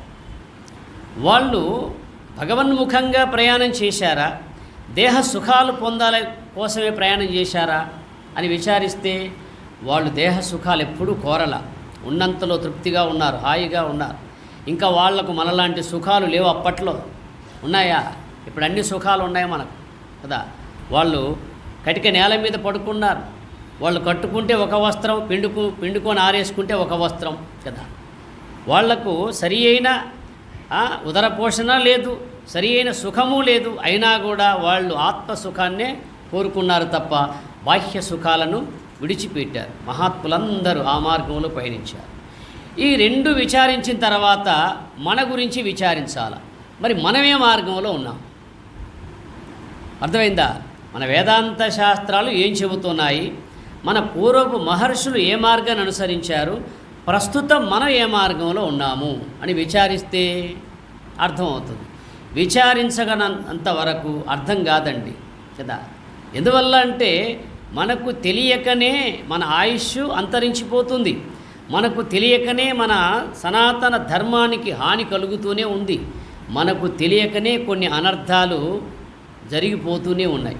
ఈ అనర్థాలన్నిటికీ కారణం అతఃసర్వానర్థహేతు ఆత్మజ్ఞానం అవబోధయేవ. అన్ని అనర్థములకు కారణము మానవులకు ఆధ్యాత్మిక జ్ఞానం లేకపోవడమే అందుకు కారణం అన్నాడు.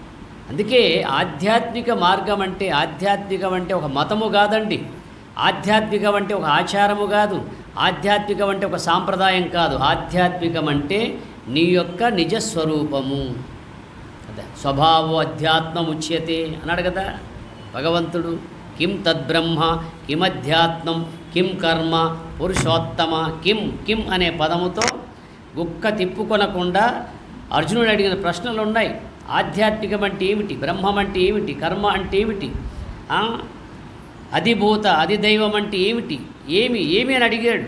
ఎవరి కోసం అడిగాడు? తన కోసమా మన కోసమా? అర్జునుడు భగవద్గీతలో ఏదైతే ప్రశ్నించాడో ఆ ప్రశ్న ఎవరి కోసం అడిగాడు? తన కోసం అడగల, మన కోసం అడిగాడు. అంటే సమాజం కోసం అడిగాడు. శ్రీకృష్ణుడు కూడా కేవలం ఒక అర్జునుడికి మాత్రమే చెప్పలా, అర్జునుడిని ముందు పెట్టుకొని లోకానికి అంతటికీ చెప్పాడు ఆయన భగవద్గీత. ఒక్క అర్జునుడికి చెప్పలేదు కదా. అది అందువల్ల ఈ విధంగా మనం బాగా విచారించితే అర్జునుడంటే ఆర్జించువాడు, ఆర్జ్యతేతి అర్జున, ఆర్జించువాడు. దీనికి మన వాళ్ళు ఏం చెప్తారంటే అర్జునుడు రాజసూయ యాగంలో ధనమంతా పోగు చేశాడు, అందుకే అర్జునుడని పేరు వచ్చిందని చెబుతారు. ధర్మరాజు రాజసూయ యాగం చేసినప్పుడు అన్ని లోకాలన్నీ సంచరించి ధనాన్నంతా పోగు చేశాడు. ఆ రాజసూయ యాగానికి కావలసిన ధనమంతా పోగు చేశాడు. అదొక అర్థం. కానీ నిజమైన అర్థం ఏమిటంటే ఆర్జ్యతేతి అర్జున, ఆర్జించువాడు అర్జునుడు. ఇప్పుడు మీరంతా బ్రహ్మ విద్యను ఆర్జిస్తున్నారు కదా, మీరంతా బ్రహ్మ విద్యను ఆర్జిస్తున్నారు. శ్రోతలు వినాలనే కుతూహలంతో, వినాలనే ఒక సత్సంకల్పంతో, వినాలనే జిజ్ఞాసతో, ముముక్షత్వంతో ఇక్కడికి వచ్చారు. దీని యందు జిజ్ఞాస లేనివాడు ఎక్కడో తిరుగుతాడు కదా. దీని యందు జిజ్ఞాస లేనివాడు వాడు ఎక్కడెక్కడో తిరుగుతాడు. కానీ దీని యందు జిజ్ఞాస గలవాడు ఎక్కడికైనా వెళతాడు, ఏ మహాత్ముని దగ్గరైనా వినగలుగుతాడు. ఎందువల్ల అంటే తనకు కావలసింది ఇందులో శాశ్వతమైన ఆనందాన్ని వెతుకుతాడు కనుక. అందువల్ల ఆ జిజ్ఞాసయే శ్రద్ధ అని శాస్త్రం వర్ణిస్తుంది. మనకు గల జిజ్ఞాస ఏదైతే ఉందో దాన్ని శ్రద్ధ అంటారు. అందుకే శ్రద్ధావాన్ లభతే జ్ఞానం అన్నారు. అది శ్రద్ధావాన్ లభతే జ్ఞానం, జ్ఞానాదేవతు కైవల్యం. ఈ రెండు బాగా గుర్తుపెట్టుకోవాలి. శ్రద్ధ వల్ల జ్ఞానం కలుగుతుంది, జ్ఞానం వల్ల మోక్షం సిద్ధిస్తుంది. ఈనాడు సమాజంలో భక్తి బాగా ఉంది, భక్తికి కొదవలేదు కదా. భక్తి ఎంత పెరిగిపోయిందంటే మా పసిప్రాయం నుంచి ఇప్పటిదాకా విచారిస్తే అనేకంగా భక్తి బాగా ఉద్ధరింపబడుతుంది. కానీ ఆ భక్తిలో జ్ఞానం లేని కారణంగా అన్ని లోపాలు జరుగుతూ ఉన్నాయి, అన్ని అనర్థాలే జరుగుతూ ఉన్నాయి. అంతటా ఏదో ఒక విధమైనటువంటి విధానం జరుగుతూ ఉంది. కారణం సరి అయిన ఆధ్యాత్మిక జ్ఞానం లేక.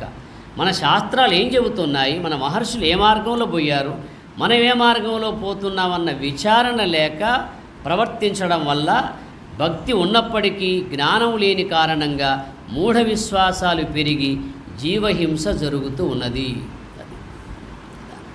జీవహింస వల్ల భగవంతుని మెప్పించడం అనేది అది ఎక్కడ మన శాస్త్రాల్లో లేదు కదా. ఒక జీవిని చంపి భగవంతునికి నైవేద్యంగా నివేదించి భగవంతునికి సమర్పించమని ఏ శాస్త్రంలోనూ చెప్పాల. శాస్త్రం ఏం చెబుతుంది? అహింసో పరమో ధర్మ అని చెబుతుంది. అది ధర్మాల్లోకెల్లా గొప్ప ధర్మం ఏది తాత అని భీష్ముడు అంపశయ్య మీద ఉండగా ధర్మరాజు అడిగితే భీష్ముడు చెప్పినటువంటి విధానం అది. ఇంకా ధర్మం అంటే మోక్షమే ధర్మం అని చెప్పాడు. దానాల్లోకెల్లా జ్ఞానదానం గొప్పదన్నాడు, ధర్మాల్లోకెల్లా మోక్ష ధర్మం గొప్పదన్నాడు. మరి ఈ మోక్ష ధర్మంలో అహింస ప్రథమం. అది అహింస ప్రథమం పుష్పం, పుష్పమింద్రియ నిగ్రహ, సర్వభూత దయా పుష్పం, క్షమాపుష్పం విశిష్యతే, శమం పుష్పం, దమం పుష్పం, సత్యం పుష్పం చైవాష్టం ధ్యానం అని చెబుతుంది. భగవంతుడికి 8 పుష్పాలు ఇష్టమట. 8 రకాలుగా ఉన్న పుష్పాలు ఇష్టం భగవంతునికి. అది మనకు తెలియదు. 8 రకాల పుష్పాలంటే మనం అనుకుంటాం బంతి పూలో, చామంతి పూలో, ఆ ఎర్ర పూలో, ఆ పూలో, ఈ పూలు అనుకుంటాం. కానీ అవి చెప్పలా ఆయన కదా, అవి చెప్పలా. ఆయన ఏమన్నాడు? అహింస ప్రథమం పుష్పం. అది నీవు ఈ లోకంలో హింస చేయకపోతే ఆయనకొక పుష్పాన్ని అర్పించిన వాడి అవుతావు. అది నీ సంబంధమైన హింస జరగకూడదు. అర్థమైందా? చాలామంది తెలియక ఏమంటారు తెలుసా? నేనేం చంపడం లేదు కదా, ఎవడో చంపుతున్నాడు, నాకు కావాల్సింది నేను కొనుక్కొచ్చుకుంటాను అంతే కదా అనుకుంటాను. నువ్వు కారణం, వాడు చంపడానికి కారణం నువ్వు కదా. మహాత్ములు ఏం చెబుతున్నారంటే ఒక చర్మ సంబంధమైన బెల్ట్ వాడినా హింసయే, ఒక చర్మ సంబంధమైన గడియారానికి పట్ట వాడినా హింసయే, ఒక చర్మ సంబంధమైన చెప్పులు వాడినా హింసయే, ఒక చర్మ సంబంధమైన పరుసు వాడినా హింసయే అని చెబుతుంది కదా. ఎందువల్ల నువ్వు వినియోగిస్తున్నా గనక ఉత్పత్తి చేసేవాడు ఒకడు ఉంటాడు. గుట్కా తినేవాడు ఉన్నాడు కనుకనే గుట్కా కంపెనీలు ఉన్నాయి. తినేవాడు లేకపోతే కంపెనీ ఎందుకు ఉంటుంది చెప్పండి? విచారించాల. గుట్కాను నేను తింటున్నానా, ఈ గుట్కా నన్ను తింటుందా అని విచారిస్తే అర్థమవుతుంది. గుట్కా తినే వాళ్ళందరూ కాస్త విచారించాలి. ఈ గుట్కా నేను తింటున్నానా, ఈ గుట్కా నన్ను తింటుందా? పోనీ ఈ సారాయి నేను తాగుతున్నానా, ఈ సారాయి నన్ను తాగుతుందా? సరే అదంతా అవసరం, అట్ట పెట్టండి కదా. అన్నము నేను తింటున్నానా, ఈ అన్నము నన్ను తింటుందా? ఆలోచించండి మీరు. అన్నము మీరు తింటున్నారా, మిమ్మల్ని అన్నం తినేస్తుందా? చెప్పండి. విచారిస్తే అర్థమవుతుంది. అన్నం మీరు తినడం లేదు, మిమ్మల్ని అన్నం తినేస్తుంది. తిని మనమే పోతాం, తినవలసింది ఇంకా ఉంటుంది. చూసి కళ్ళు పోతాయి, చూడవలసినవి ఉంటాయి. విని చెవులు పోతాయి, వినవలసినవి ఉంటాయి. నమిలి పళ్ళు పోతాయి, నమలవలసినవి ఉంటాయి కదా.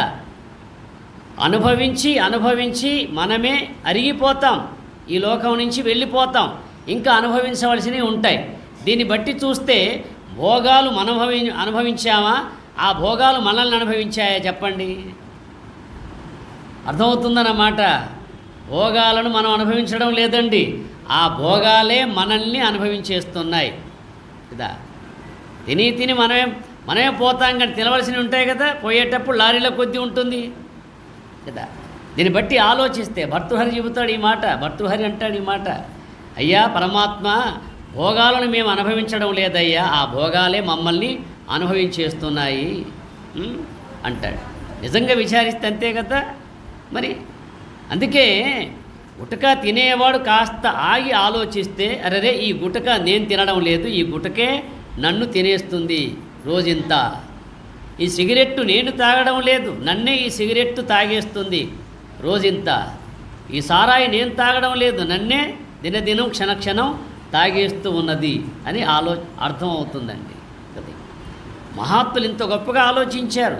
తాము తినే ఆహారమే తాము తినడం లేదని, ఆహారమే తనని తినేస్తుందని ఆలోచించారు వాళ్ళు. చూడండి ఎంత గొప్ప విషయం అండి. అందుకే భోగభాగ్యాలు మనం అనుభవించడం లేదు, ఆ భోగభాగ్యాలే మనల్ని అనుభవించేస్తున్నాయి. అది లోకంలో ప్రతి మానవుడు భోగభాగ్యాల కొరకే తమ జీవితం అనుకుంటే ఆ భోగభాగ్యాలు పశుపక్షాదులు కూడా అనుభవిస్తున్నాయి కదా. ఏ చీకు చింత లేకుండా కేవలం తినడము, నిద్రించడము, సంతానాన్ని ఉత్పత్తి చేయడము, సుఖజీవనం గడపడం అనేది అన్ని జీవులకు ఉంది కదా. ఆహార నిద్ర భయమైథునాని సామాన్యమేతత్ పశుభిర్నరాణం జ్ఞానం నరాణం అధికో విశేష జ్ఞానేన హీన పశుభి సమాన అంటాడు ఆదిశంకరాచార్య వివేక చూడామణిలో. అర్థమైందా? లోకంలో అన్ని జీవులకు సమానంగా ఉన్నవి 4 అండి. ఆహార నిద్ర భయ మైథునం అన్ని జీవులకు సమానమే. అవి ఆహారం తింటున్నాయి, మనం తింటున్నాం. అవి నిద్రపోతున్నాయి, మనం నిద్రపోతున్నాం. అవి సుఖజీవనం అవి సంతానాన్ని కంటున్నాయి, మనము కంటున్నాం. అవి కూడా భయంతో జీవిస్తున్నాయి, మనం కూడా భయంతో జీవిస్తున్నాం. ఆహార నిద్ర భయ మైథునం. ఇందులో విశేషంగా మానవుడికి భగవంతుడు పెట్టింది ఏమిటంటే తెలివి, జ్ఞానాన్ని. జ్ఞానం హితేషాం అధికో విశేష జ్ఞానం నరాణం అధికో విశేష జ్ఞానేన హీన పశుభి సమాన. ఏ జీవికి లేనటువంటి జ్ఞానము మానవ ప్రాణికి ఇచ్చాడు ఆయన కదా. వాటికి విని తెలుసుకునే తెలివి లేదు, విని గ్రహించే అవకాశం లేదు, విని ఆచరించే అవకాశం లేదు. మనకులాగా అవి మోక్ష మార్గాన్ని పయనించే అవకాశం వాటికి లేదు. వాటి కేవలం తినడము, తిరగడము, నిద్రాసుఖాన్ని అనుభవించడము లేదా సంతానోత్పత్తి చేయడం. కానీ మానవులకు ఇదంతా కాకుండా దీనికి మినహాయించి తెలివినిచ్చాడు. అట్టి తెలివిని సద్వినియోగం చేసుకుంటే వానికి వాడే సాటి, దాన్ని సద్వినియోగం చేసుకోకపోతే జ్ఞానేన హీన పశుభి సమాన అన్నాడు. పశువుతో సమానం అన్నాడు. పశువుతో సమానం అన్నా కూడా సరిపోదు. ఎందువల్లంటే ఈనాడు మానవుడు ధర్మం తప్పాడు కదా. ఏ ప్రాణి ధర్మం తప్పలా, ఏ ప్రాణి ధర్మం తప్పలేదు కనుక ఏ ప్రాణికి శిక్షలు లేవు, ఏ ప్రాణికి పోలీస్ స్టేషన్ లేవు, ఏ ప్రాణికి చట్టం లేదు, ఏ ప్రాణికి కోర్టు, హైకోర్టు, సుప్రీంకోర్టు ఉందా? ఏ ప్రాణికైనా. మానవులకు ఉంది ఇవన్నీ. అన్ని జీవుల్లోకెల్లా మానవ జన్మ గొప్పదని చెబుతాము, కానీ మానవునికే మాత్రమే ఇన్ని శిక్షలు ఎందుకున్నాయంటే మానవుడు మాత్రమే ధర్మం తప్పాడు. మిగతా ఏ జీవి ధర్మం తప్పల. పశువు పశుత్వంతో జీవిస్తుంది, పక్షి పక్షిత్వంతో జీవిస్తుంది. ఆయా జీవులు భగవంతుడు నియమించినటువంటి ధర్మాన్ని ఉల్లంఘించకుండా జీవిస్తున్నాయి. కానీ ఇక్కడ ధర్మాన్ని ఉల్లంఘించిన వాడు ఎవడయ్యా అని విచారిస్తే ఏ ప్రాణి? మానవ ప్రాణి. మానవుడే ధర్మాన్ని ఉల్లంఘించాడు. అందుకే ధర్మ శబ్దము అనేది అంత గొప్పది. ధర్మం అనేది ఎంత గొప్పదో తెలుసా? అందుకే భగవద్గీత ధర్మ శబ్దంతో ప్రారంభం అవుతుంది, మమ శబ్దంతో సమాప్తమవుతుంది. మీరు బాగా చూడండి, ధర్మ శబ్దంతో ప్రారంభమవుతుంది, మమ శబ్దంతో సమాప్తమవుతుంది. ఈ మమ అనేది ధర్మ అనేది ఒక పక్కన చేర్చి ప్రతి మానవుడు తెలుసుకోవాల్సిన సందేశం ఒకటి ఉంది. అది మమ అంటే నా యొక్క, ధర్మం అంటే ధర్మం, నా యొక్క ధర్మం. నీ ధర్మం ఏమిటి? ఈ లోకానికి వచ్చావు, నీకు పవిత్రమైన మానవ జన్మను భగవంతుడు ప్రసాదించాడు. ఇప్పుడు చెవి ధర్మం చెవికి ఉందండి, ఏదైనా వింటుంది. కంటి ధర్మం కన్నుకుంది, ఏదైనా చూస్తుంది, మంచి కానీ చెడు కానీ కదా. నాలుక ధర్మం నాలుకకుంది, రుచిని గ్రహించడం. ముక్కు ధర్మం ముక్కుకుంది, వాసన గ్రహించడం, సువాసన కానీ దుర్వాసన కానీ కదా. దేహధర్మం దేహానికి ఉంది, పుట్టడం చావడం. ప్రాణధర్మం ప్రాణానికి ఉంది, ఆకలి దప్పులు కలిగించడం. మనోధర్మం మనస్సుకుంది, సుఖదుఖాలు కలిగించడం. ఈ విధంగా విచారించితే ఇంద్రియాల ధర్మం ఇంద్రియాలకు ఉంది, దేహధర్మం దేహానికి ఉంది, మనస్సు ధర్మం మనస్సుకుంది, బుద్ధి ధర్మం బుద్ధికుంది, అహంకారానికి గల ధర్మం అహంకారానికి ఉంది. జీవుని యొక్క ధర్మం ఏమిటి ఆలోచించాల. నీ ధర్మం ఏమిటి? తిని తిరగడమేనా? నీ ధర్మం ఏంటి? తిని తిరగడమేనా? ఇంకేమీ లేదా? నీ ధర్మము దేవుని వైపు ప్రయాణం చేయడమే నీ ధర్మం. జీవుడు ఏ వైపు ప్రయాణం చేయాలా?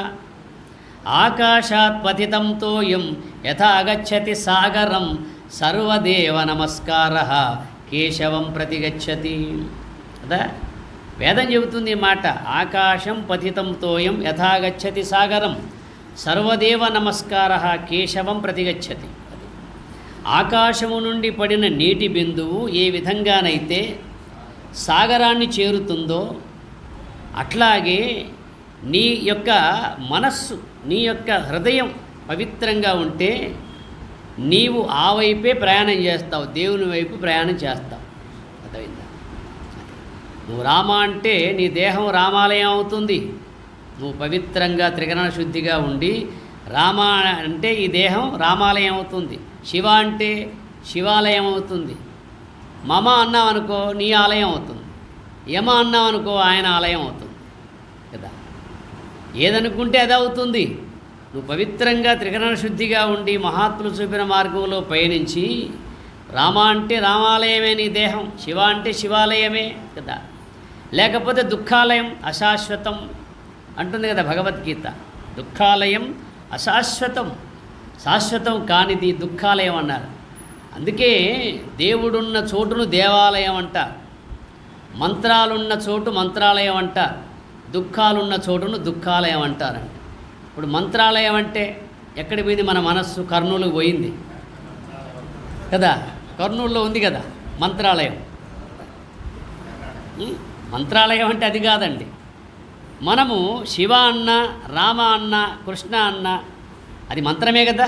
శివాయ అంటాను అంటే శివుని కొరకు, రామాయ రాముని కొరకు, నారాయణాయ నారాయణుని కొరకు అనే పదం వస్తుంది. ఆయా అనే పదము సంస్కృతంలో ఆయా అనే పదము ఎక్కడ వచ్చినా కొరకున్ కై, షష్ఠీ విభక్తి. అర్థమైందా? కొరకున్ కై, రామాయ రాముని కొరకు, కృష్ణాయ కృష్ణుని కొరకు, శివాయ శివుని కొరకు, నారాయణాయ నారాయణుని కొరకు. ఎందుకొరకు? నీ లోకానికి ఎందుకు వచ్చావు? ఏం పనిగా వచ్చావు? దేని కొరకు వచ్చావు? నిన్ను భగవంతుడు అన్ని జీవుల్లోకెల్లా జ్ఞానవంతముగా అవతరింపజేసి పవిత్రమైన మానవ దేహాన్ని ప్రసాదించి ఈ లోకానికి పంపాడు. అన్ని జీవులు అడ్డంగా నడుస్తాయి, శిరస్సు వంచుకొని జీవిస్తాయి కదా.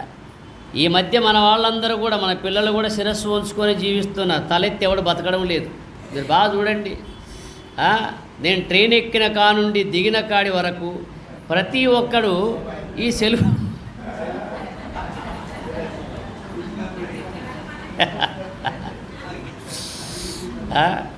నేను అడిగాను ఆ కుర్రాలను, ఏం నాయనా మన పెద్దలు మన పూర్వీకులు తలెత్తుకోమని చెబుతున్నారు, మీరు తల దించుకొని జీవిస్తున్నారు ఎందుకని అడిగాను.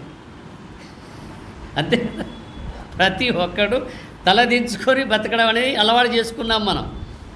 చూడండి ఎంత మాయా ప్రభావితం. అంటారు కదా, ఒరే నాకు తలవంపులు దేకురా అంటారు మన పెద్దలు కదా. నాకు తలవంపులు దేకురా అని అంటారు. నువ్వు ఏ విధంగా ఉన్నా బాగా ఉండరా, హాయిగా ఉండరా, జ్ఞానవంతునిగా ఉండరా అని చెబుతారు. తల ఎత్తుకొని జీవించమని మన శాస్త్రాలు చెబితే ఏం కర్మో తల దించుకొని జీవించే కర్మ పట్టింది మనకు కదా. దీన్ని బట్టి ఆలోచిస్తే ఇది ఎంత పని చేస్తుందంటే ఇందులో మంచివి ఉన్నాయి, ఇందులో మనకు కావలసిన మంచివి ఉన్నాయి, మనల్ని చెడగొట్టే చెడు స్వభావాలు కూడా ఉన్నాయి. అది మనల్ని పక్క మార్గం పట్టించే మార్గమే అందులో ఎక్కువ కనపడుతూ ఉంటుంది కదా. దీన్ని బట్టి చూస్తే ఇవన్నీ ఎవరు కనిపెట్టారు? ఇవన్నీ ఎవరు కనిపెట్టారు? మానవుడేనా? ఇంకెవరు కనిపెట్టారు చెప్పండి.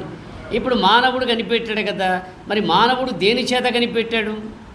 తన తెలివి చేత, తనకున్న విజ్ఞానం చేత, తనకున్న కుశలాగ్ర బుద్ధి చేత ఇన్ని కనిపెట్టాడు మానవుడు కదా. మరి ఇన్ని కనిపెట్టినటువంటి తెలివికి ఎవడు ఆధారమై ఉన్నాడు? నీ తెలివికి ఎవడు ఆధారం? నీ మనస్సుకి ఎవడు ఆధారం? ఉదయం లేచి సాయంత్రం దాకా నీ మనస్సుతో ఆలోచిస్తున్నావు, బుద్ధి చేత నిశ్చయిస్తున్నావు, అహంకారం చేత అభిమానిస్తున్నావు, తెలివి చేత ఇన్నింటిని తెలుసుకుంటున్నావే. మరి ఆ తెలివికి, ఆ బుద్ధికి, ఆ మనస్సుకు, ఆ అహంకారానికి ఎవడయ్యా ఆధారం? విచారిస్తే అర్థమవుతుంది. నీలో ఉన్నవాడే అన్నిటికీ ఆధారం.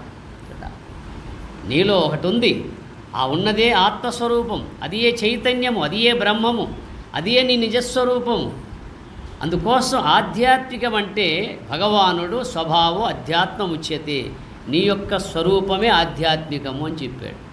అది నీ స్వరూపం అంటే దేహం కాదు కదా, కనిపించే శరీరం కాదు కదా. ఈ శరీరము లోపల ఉన్నటువంటి ఆత్మస్వరూపమే నీ యొక్క నిజస్వరూపం. అందుకే మనం మరణించినప్పుడు ఒక మాట వాడతారు మన పెద్దలు, వాడు పోయాడయ్యా అంటారు. శవం అక్కడే ఉంటుంది, శవం అక్కడే ఉంటుంది, వాడు పోయాడంటారు. ఏం చూసిపోయాడంటారు? అది జీవము. జీవము అదా. ఆ జీవుడికి ఏ పేరు చెప్పండి? దేహం కలిగి ఉంటే స్త్రీ పురుష అని ఒక పేరు పెట్టవచ్చు కదా. ప్రాణం అనేది స్త్రీయా పురుషుడా చెప్పండి? మన దేహంలో ఉన్న ప్రాణము స్త్రీ కాదు, పురుషుడు కాదు. ప్రాణం పోయింది అంటారు అంతే.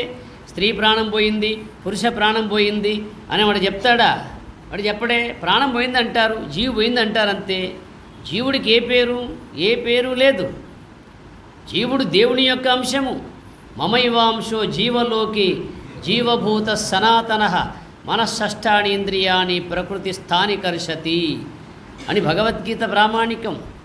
మనము ఇంద్రియాల ద్వారా విషయాలు గ్రహిస్తున్నామంటే లోన ఉన్న ఆత్మస్వరూపం మనస్సుకు ఆధారమై ఉంటేనే గ్రహిస్తున్నాం.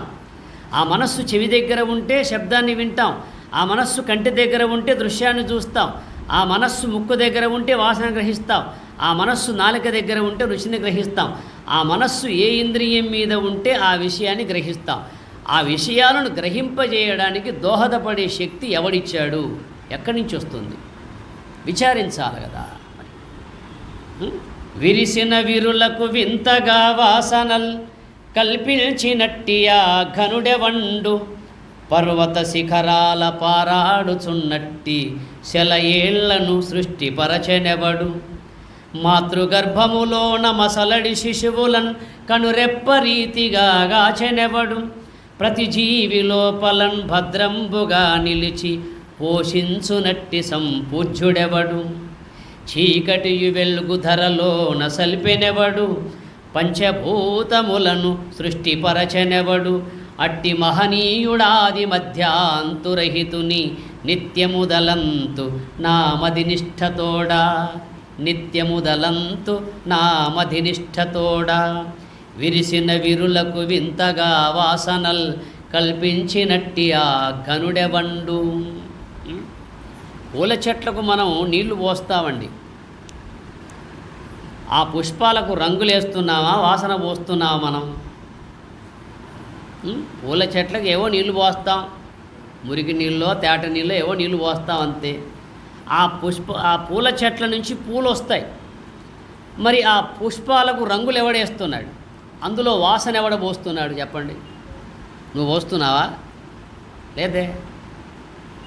అదే భగవంతుని యొక్క మహిమ అంటే. అదే విరిసిన వీరులకు వింతగా వాసనలు కల్పించినట్టి ఆ ఘనుడెవండు. వాసన అంటే సంస్కారం అని సంస్కృతంలో అర్థం. వాసన అంటే సంస్కారము. అది ఇప్పుడు మన చెవికి వినే సంస్కారం ఉంది, మన కంటికి చూచే సంస్కారం ఉంది, మన ముక్కుకు వాసన గ్రహించే సంస్కారం ఉంది, మన నాలుకకు రుచిని గ్రహించే సంస్కారం ఉంది, మన చర్మానికి స్పర్శను గ్రహించే సంస్కారం ఉంది. వీటిని పంచేంద్రియాలు అంటారు. శబ్ద, స్పర్శ, రూప, రస, గంధ. శబ్దము శ్రోత్రేంద్రియము, స్పర్శము త్వగింద్రియము, దృశ్యము నేత్రేంద్రియము కదా, రసము జిహ్వేంద్రియము, గంధము ఘ్రాణేంద్రియము, ఆకాశము వాయువు, అగ్ని, జలము, పృథివీ. ఆకాశానికి గుణము శబ్దము, శబ్దాన్ని గ్రహించున్నది శ్రోత్రేంద్రియము. వాయువుకు గుణము స్పర్శ, స్పర్శను గ్రహించున్నది త్వగింద్రియము చర్మేంద్రియము కదా. అగ్నికి గుణము రూపము, రూపాన్ని గ్రహించేది నేత్రేంద్రియము కదా. అట్లాగే జలమునకు గుణము రుచి, రుచిని గ్రహించేది జిహ్వేంద్రియం. రుచి చూడంటారు చూడండి కదా, వాసన చూడంటారు, శబ్దం చూడంటాడు. ఆ శబ్దం చూడు ఎలా వస్తుందంటారు. అంటే శబ్దాన్ని గ్రహించే చూపు చెవికి ఉంది, వాసన గ్రహించే చూపు ముక్కుకుంది, రుచిని గ్రహించే చూపు. రుచి చూడంటారు. రుచి చూడన్నప్పుడు ఎక్కడ కంట్లో పోసుకుంటారా చారు? నోటు. రుచి చూడన్నప్పుడు నాలుకతో చూడాల్సిందే.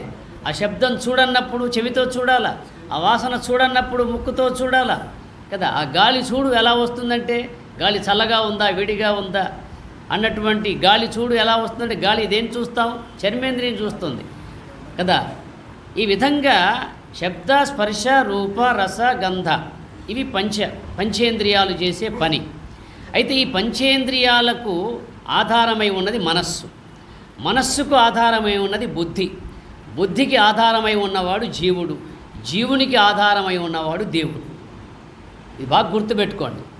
మనం ఒక విషయాన్ని గ్రహిస్తున్నామంటే లోన ఉన్న ఆత్మస్వరూపం జీవుడుగా మారి, జీవుడు బుద్ధిగా మారి, బుద్ధి మనస్సుగా మారి, ఆ మనస్సు చెవి దగ్గర ఉంటే శబ్దాన్ని గ్రహించగలుగుతాం. మనం రుచిని గ్రహించాలంటే నాలుకతో, మన లోన ఉన్నటువంటి ఆత్మస్వరూపం జీవుడుగా మారి, జీవుడు బుద్ధిగా మారి, బుద్ధి మనస్సుగా మారి, ఆ మనస్సు నాలుక మీద ఉంటే రుచిని గ్రహిస్తాం.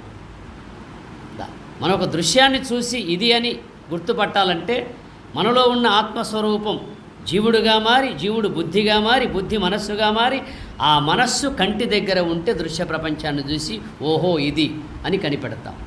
ఈ విధంగా ఒక ఇంద్రియం పనిచేస్తుందంటే, ఒక విషయాన్ని గ్రహిస్తుందంటే ఆ గ్రహించడానికి కారణం మనస్సు కూడా కాదు, బుద్ధి కూడా కాదు, జీవుడు కూడా కాదు, జీవునికి కూడా ఆధారమైన దేవుడు. అందుకే శ్రోత్రం చక్షుస్పర్శనంచ రసనం ఘ్రాణమేవచ అధిష్టాయ మనశ్చాయం విషయాన్ ఉపసేవతే. చూడండి, అందుకే ప్రపంచంలో సమస్త ప్రకృతిని వికసింపజేసేది భగవంతుడు కదా. ఏ చెట్టుకు ఏ పూలు పూయాలి, ఏ చెట్టుకు ఏ కాయ కాయాలి, ఏ చెట్టుకు ఏ గుణమునివ్వాలి అన్నటువంటి గుణ సముదాయంతో రసముతో కూడినటువంటి విధానం భగవంతుడే నియమిస్తున్నాడు. అందుకే విరిసిన విరులకు వింతగా వాసనల్ కల్పించినట్టియా ఘనుడెవండు పర్వత శిఖరాల పారాడుచున్నట్టి సెలయేళ్లను సృష్టిపరచనెవడు. అది ప్రపంచంలో ప్రవహిస్తున్నటువంటి నదులన్నీ ఎవడు తవ్వాడు? నరుడా నారాయణుడా? ఎవడు నిర్మించాడు? ఆ సముద్రాలను నదులను ఆ విధంగా ఉప్పొంగింపజేసి ప్రవహింపజేసే విధానము జీవుడు కాదు చేసింది, దేవుడు నియమించాడు కదా. జీవుడు తనకు ఆకలైతే ఏదో తీసుకుంటాడు, తనకు దాహమైతే ఏదో సేవిస్తాడు, తనకు ఉక్క పోసిందనుకో తన వరకు విసనగర ఒప్పుకుంటాడు కదా. జీవుడు ఎంత చేస్తాడండి? జీవుడు తడిపితే ఓ మడి తడుపుతాడు కష్టపడి, ఆయన తడిపితే లోకమంతా తడిపేస్తాడు కదా. ఆయన ఊపితే లోకాలు లేచిపోతాయి కదా. అంటే ఈశ్వర శక్తి ఎంత గొప్పదో మనం అర్థం చేసుకోవాలి. జీవశక్తి చాలా చిన్నది. చాలా చిన్నవాడైన జీవుడు ఎలా చూస్తున్నావురా అంటే చూస్తున్నాను అంటాడు. చూడండి, చూస్తున్నాను అంటాడు. ఎలా వింటున్నావంటే చెవులతో అంటాడు. ఎలా నడుస్తున్నావంటే కాళ్ళతో అంటాడు. ఎలా మాట్లాడుతున్నావంటే నోటితో అంటాడు. ఈ నోరు మాట్లాడేవేంటి, చెవుడు వినడమేమిటి? చూడండి, భగవద్గీతలో మనం ఒక ప్రార్థనా శ్లోకం చదువుతాం. మూకం కరోతి వాచాలం పంగుం లంఘయతే గిరిం యత్కృపా తమహం వందే పరమానంద మాధవం. ఈ శ్లోకం ఎక్కడిది? మహాభారతంలోనిది. మహాభారతం శాంతి పర్వంలో ఉన్న శ్లోకం అక్కడ ప్రార్థనా శ్లోకంగా పెట్టారు. అర్థమైందా? యత్కృప, ఎవడి కృప వలన, యత్కృప పరమం వందే అన్నాడు. యత్కృప, ఎవడి కృప వలన కళ్ళు కనపడుతున్నాయి, ఎవడి కృప వలన చెవులు వినపడుతున్నాయి, ఎవడి కృప వలన నాలుక రుచిని గ్రహించి శబ్దజాలంగా మాట్లాడగలుగుతుంది, ఎవడి కృప వలన కాళ్ళు కదులుతున్నాయి, ఎవడి కృప వలన మన మనుగడ కొనసాగుతుంది. ఎవడు వాడు? ఎవడాడు? వాడంటాడు మా దేవుడని, వాడంటాడు మా దేవుడని. ఎట్లాగూ దేవుడే కదా. ఎవరైతేనే ఎట్లాగూ దేవుడే కదా, జీవుడు కాదు కదా. మరి అందువల్ల దేవుని యొక్క సహాయం లేక జీవుడు ఏమీ చేయలేడు. అర్థమైందా? అందుకే ప్రపంచంలో ప్రవహిస్తున్న నదులన్నీ భగవంతుడే ప్రవహింపజేస్తున్నాడు. అదేవిధంగా మనలో నరాలలో ప్రవహిస్తున్న రక్త ప్రసారం ఎవడు చేస్తున్నాడు? అటు సమిష్టిగా విచారిస్తే ఆయనే, ఇటు వెస్టులో విచారించినా ఆయనే కదా. సమిష్టిగా విచారిస్తే ఆ పుష్పాలకు రంగులు, ఆ పుష్పాలకు వాసన వేసింది ఆయనే. వెస్టులో విచారించితే మన ఇంద్రియాలకు ఆ సంస్కారాన్ని ఇచ్చింది ఆయనే. సమిష్టిగా విచారించితే ఆ నదులు సముద్రములు ప్రవహింపజేసేది భగవంతుడే. వెస్టులో విచారించితే మనలో నఖశిఖ పర్యంతం ఈ విధంగా ప్రసారం జరుగుతుందంటే ఎవడు ప్రసరింపజేస్తున్నాడు అంటే దేవుడే, జీవుడు కాదు. అది పర్వత శిఖరాల పారాడుచున్నట్టి సెలయేళ్లను సృష్టి పరచనెవడు మాతృగర్భములోన మసలడి శిశువులన్ కనురెప్పరీతిగా గాచెనెవడు. మాతృగర్భంలో ఉన్నప్పుడు కాపాడిన వాడే ఇప్పుడు ఈ విశ్వనాథుని గర్భంలో ఆయన గర్భంలోనే ఉన్నాం మనం. ఈ విశ్వమంతా ఆయన గర్భమే. మీరు భాగవతం ప్రథమ స్కందంలో బాగా విచారిస్తే, ఇంకా రెండో స్కందంలో బాగా విచారిస్తే భగవంతుని యొక్క విశ్వరూపం తెలియబడుతుంది. అందులో ఎట్లయితే మనకు భగవద్గీతలో 11వ అధ్యాయం చెబుతుందో భగవంతుని యొక్క విశ్వరూపం, భాగవతంలో 2వ స్కందంలో ఒక విశ్వరూపాన్ని ఆయన చూపెడతారు ఒక చరణంలో. అర్థమైందా? భూమి తన పాదాలుగా, ఆకాశం తన శిరస్సుగా, సూర్యచంద్రులు ఆయన కళ్ళుగా, ఈ అంతరిక్షమే ఆయన గర్భంగా, నదులన్నీ ఆయన రక్తనాళాలుగా, శస్యములన్నీ ఆయన రోమాలుగా, కొండలు గుట్టలన్నీ ఆయనకు ఎముకలుగా ఉన్నాయని చెబుతాడు. చూడండి ఆయన ఎంత పెద్దగా ఉన్నాడు, భగవంతుడు ఎంత పెద్దగా ఉన్నాడు. అంత పెద్దగా ఉన్న భగవంతుణ్ణి మనం ఇంతలో చూస్తున్నాం, లేదా పటంలో చూస్తున్నాం, ఒక విగ్రహంలో చూస్తున్నాం, అంతవరకే. అంటే మన బుద్ధి ఎంత ఉంటే అంతే చూడగలమండి భగవంతుణ్ణి. మన బుద్ధి జ్ఞానమయంగా ఉందా, మన బుద్ధి వ్యాపకంగా ఉందా, భగవంతుణ్ణి వ్యాపకుడని చూడగలుగుతాం. మన బుద్ధి కొంచెంగా ఉందా, కొద్దిలోనే చూస్తాం. మన బుద్ధి ఎంత ఉంటే అంతలోనే భగవంతుని చూస్తాం. మన బుద్ధి అందుకే వ్యాపకం కావాలి, జ్ఞానం కావాలి. అది జ్ఞానమయంగా ఉందా, భగవంతుడు అనంతుడై తెలియబడతాడు, అన్ని జీవుల్లో ఉన్నాడని తెలియబడతాడు. మన బుద్ధి పరిమితంగా ఉందా అంటే పరిమితంగానే కనబడతాడు. అందుకోసం యదృశ్యం తన్నశ్యం, యద్భావం తద్భవతి అన్నటువంటి విధానం మనకు మహాత్ములు ఎప్పుడూ దాని గురించి చెప్పారు. అది అందుకే ప్రతి జీవి లోపలను మాతృగర్భములోన మసలడి శిశువులను కనురెప్పరీతిగా గాచెనెవడు. ఇప్పుడు మాతృగర్భం అంటే కేవలం మానవులు మాత్రమే కాదు కదా, ప్రతి జీవిలో మాత ఉంది, ప్రతి జీవిలో మాతృమూర్తి ఉంది. కుక్కలో, నక్కలో, అన్ని జీవులలో, క్రిమికీటకాదుల్లో కూడా తల్లి ఉంది, తండ్రి ఉన్నాడు. మరి అన్ని జీవులలో అంత ఉన్నటువంటి యొక్క మాతృగర్భములో ఆ శిశువులను ఎవడు కాపాడాడు? ఇప్పుడు మనకు భాగవతంలో పరీక్షిత్ మహారాజును తల్లి గర్భములో కాపాడాడు శ్రీ మహావిష్ణువు. అందువల్ల ఆయన ఈ లోకానికి వచ్చి మనగలిగాడు అంటాం. మరి మనల్ని ఎవరు కాపాడాడు తల్లి గర్భంలో ఉన్నప్పుడు? ఆయన కాదా చెప్పండి? ఆయనే కాపాడాడు. అందువల్ల మాతృగర్భములోన మసలడి శిశువులను కనురెప్పరీతిగా గాచెనెవడు. ప్రతి జీవి లోపలన్ భద్రంబుగా నిలిచి పోషించునట్టి సంపూజ్యుడెవడు. ప్రతి జీవిలో పోషణకర్తగా ఉన్నాడు ఆయన. తినేది నీ వంతు, అరిగించేది ఎవడి వంతు చెప్పండి? చూచేది నీ వంతు, చూపించేది ఆయన వంతు, నడిచేది నీ వంతు, నడిపించేది ఆయన వంతు, నిద్రపోయేది నీ వంతు, పొద్దున్న లేపేది ఆయన వంతు. ఆయన మర్చిపోతే, ఆయన ఒకవేళ మర్చిపోయాడు అనుకో కదా, అంతే కదా. అందువల్ల చూచేది నువ్వే కానీ చూపించేది ఆయన, నడిచేది నువ్వే నడిపించేది ఆయన, చేసేది నువ్వే చేయించేది ఆయన. సర్వం కరోతీతి కృష్ణ రమయతీతి రామ రము క్రీడాయాం అంటుంది శాస్త్రం. సర్వేషు భూతేషు రమంతీతి రామ, సమస్త జీవులలో రమించువాడు రాముడు. సర్వం కరోతీతి కృష్ణ, అన్నీ చేయువాడు చేయించువాడు కృష్ణుడు, భగవంతుడు కదా. మనం అనుకుంటాం నేను చేస్తున్నా, నేను చేయిస్తున్నా, నేను చూస్తున్నా, నేను వింటున్నా, నేనే తిరుగుతున్నా. నీకు నువ్వుగా తిరగడం అసంభవం. అర్థమైందా? మనకు మనమే సమర్థులము కాదండి, మనం అసమర్థులం. మనకు మనం సమర్థులం కాదు, సమర్థుడు భగవంతుడు కదా. ఒకరి మీద ఆధారపడ్డవాడు జీవుడు, తనకు తానే ఉన్నవాడు దేవుడు. అది అందువల్ల ప్రతి జీవి లోపలన్ భద్రంబుగా నిలిచి పోషించునట్టి సంపూజ్యుడెవడు. చీకటియు వెలుగు ధరలో నసలిపెనెవడు. ఈ చీకటి వెలుతురు, చీకటి అంటే ప్రతి జీవి నిద్రించి ఆ నిద్రా సుఖాన్ని పొందడానికి భగవంతుడి పెట్టిన రాత్రి. వెలుతురు అంటే పగలు. ఈ పగలు వెలుతురు ఎవడు సృష్టించాడు? జీవుడా దేవుడా? దేవుడు సృష్టించాడు. ఇవన్నీ తెలియక దేవుడు లేడంటాడు ఒకడు. ఏమో ఉన్నాడో లేడని ఒకడు అంటాడు, అసలు లేడని ఒకడు అంటాడు. ఇవన్నీ తెలియడు ఎవడు, వినడు. వింటే తెలుస్తుంది కదండి, వినకపోతే ఎలా తెలుస్తుంది? భగవంతుడు ఎలా ఉన్నాడు, ఏ విధంగా ఉన్నాడన్న విషయము మన శాస్త్రాలు వింటే తెలుస్తుంది, వినకపోతే తెలిసే అవకాశమే లేదండి. అది అందువల్ల లోకంలో భగవంతుడు లేడు అనేవాడిని నాస్తికుడు అంటారు, ఉన్నాడు అనేవాడిని ఆస్తికుడు అంటారు. ఉన్నదాన్ని ఉన్నది అనేవాడు ఆస్తికుడు, ఉన్నదాన్ని లేదనేవాడు నా ఆస్తికుడు. అర్థమైందా? ఉన్నది బ్రహ్మము, లేనిది మాయ. ఉన్నది బ్రహ్మము, లేనిది మాయ.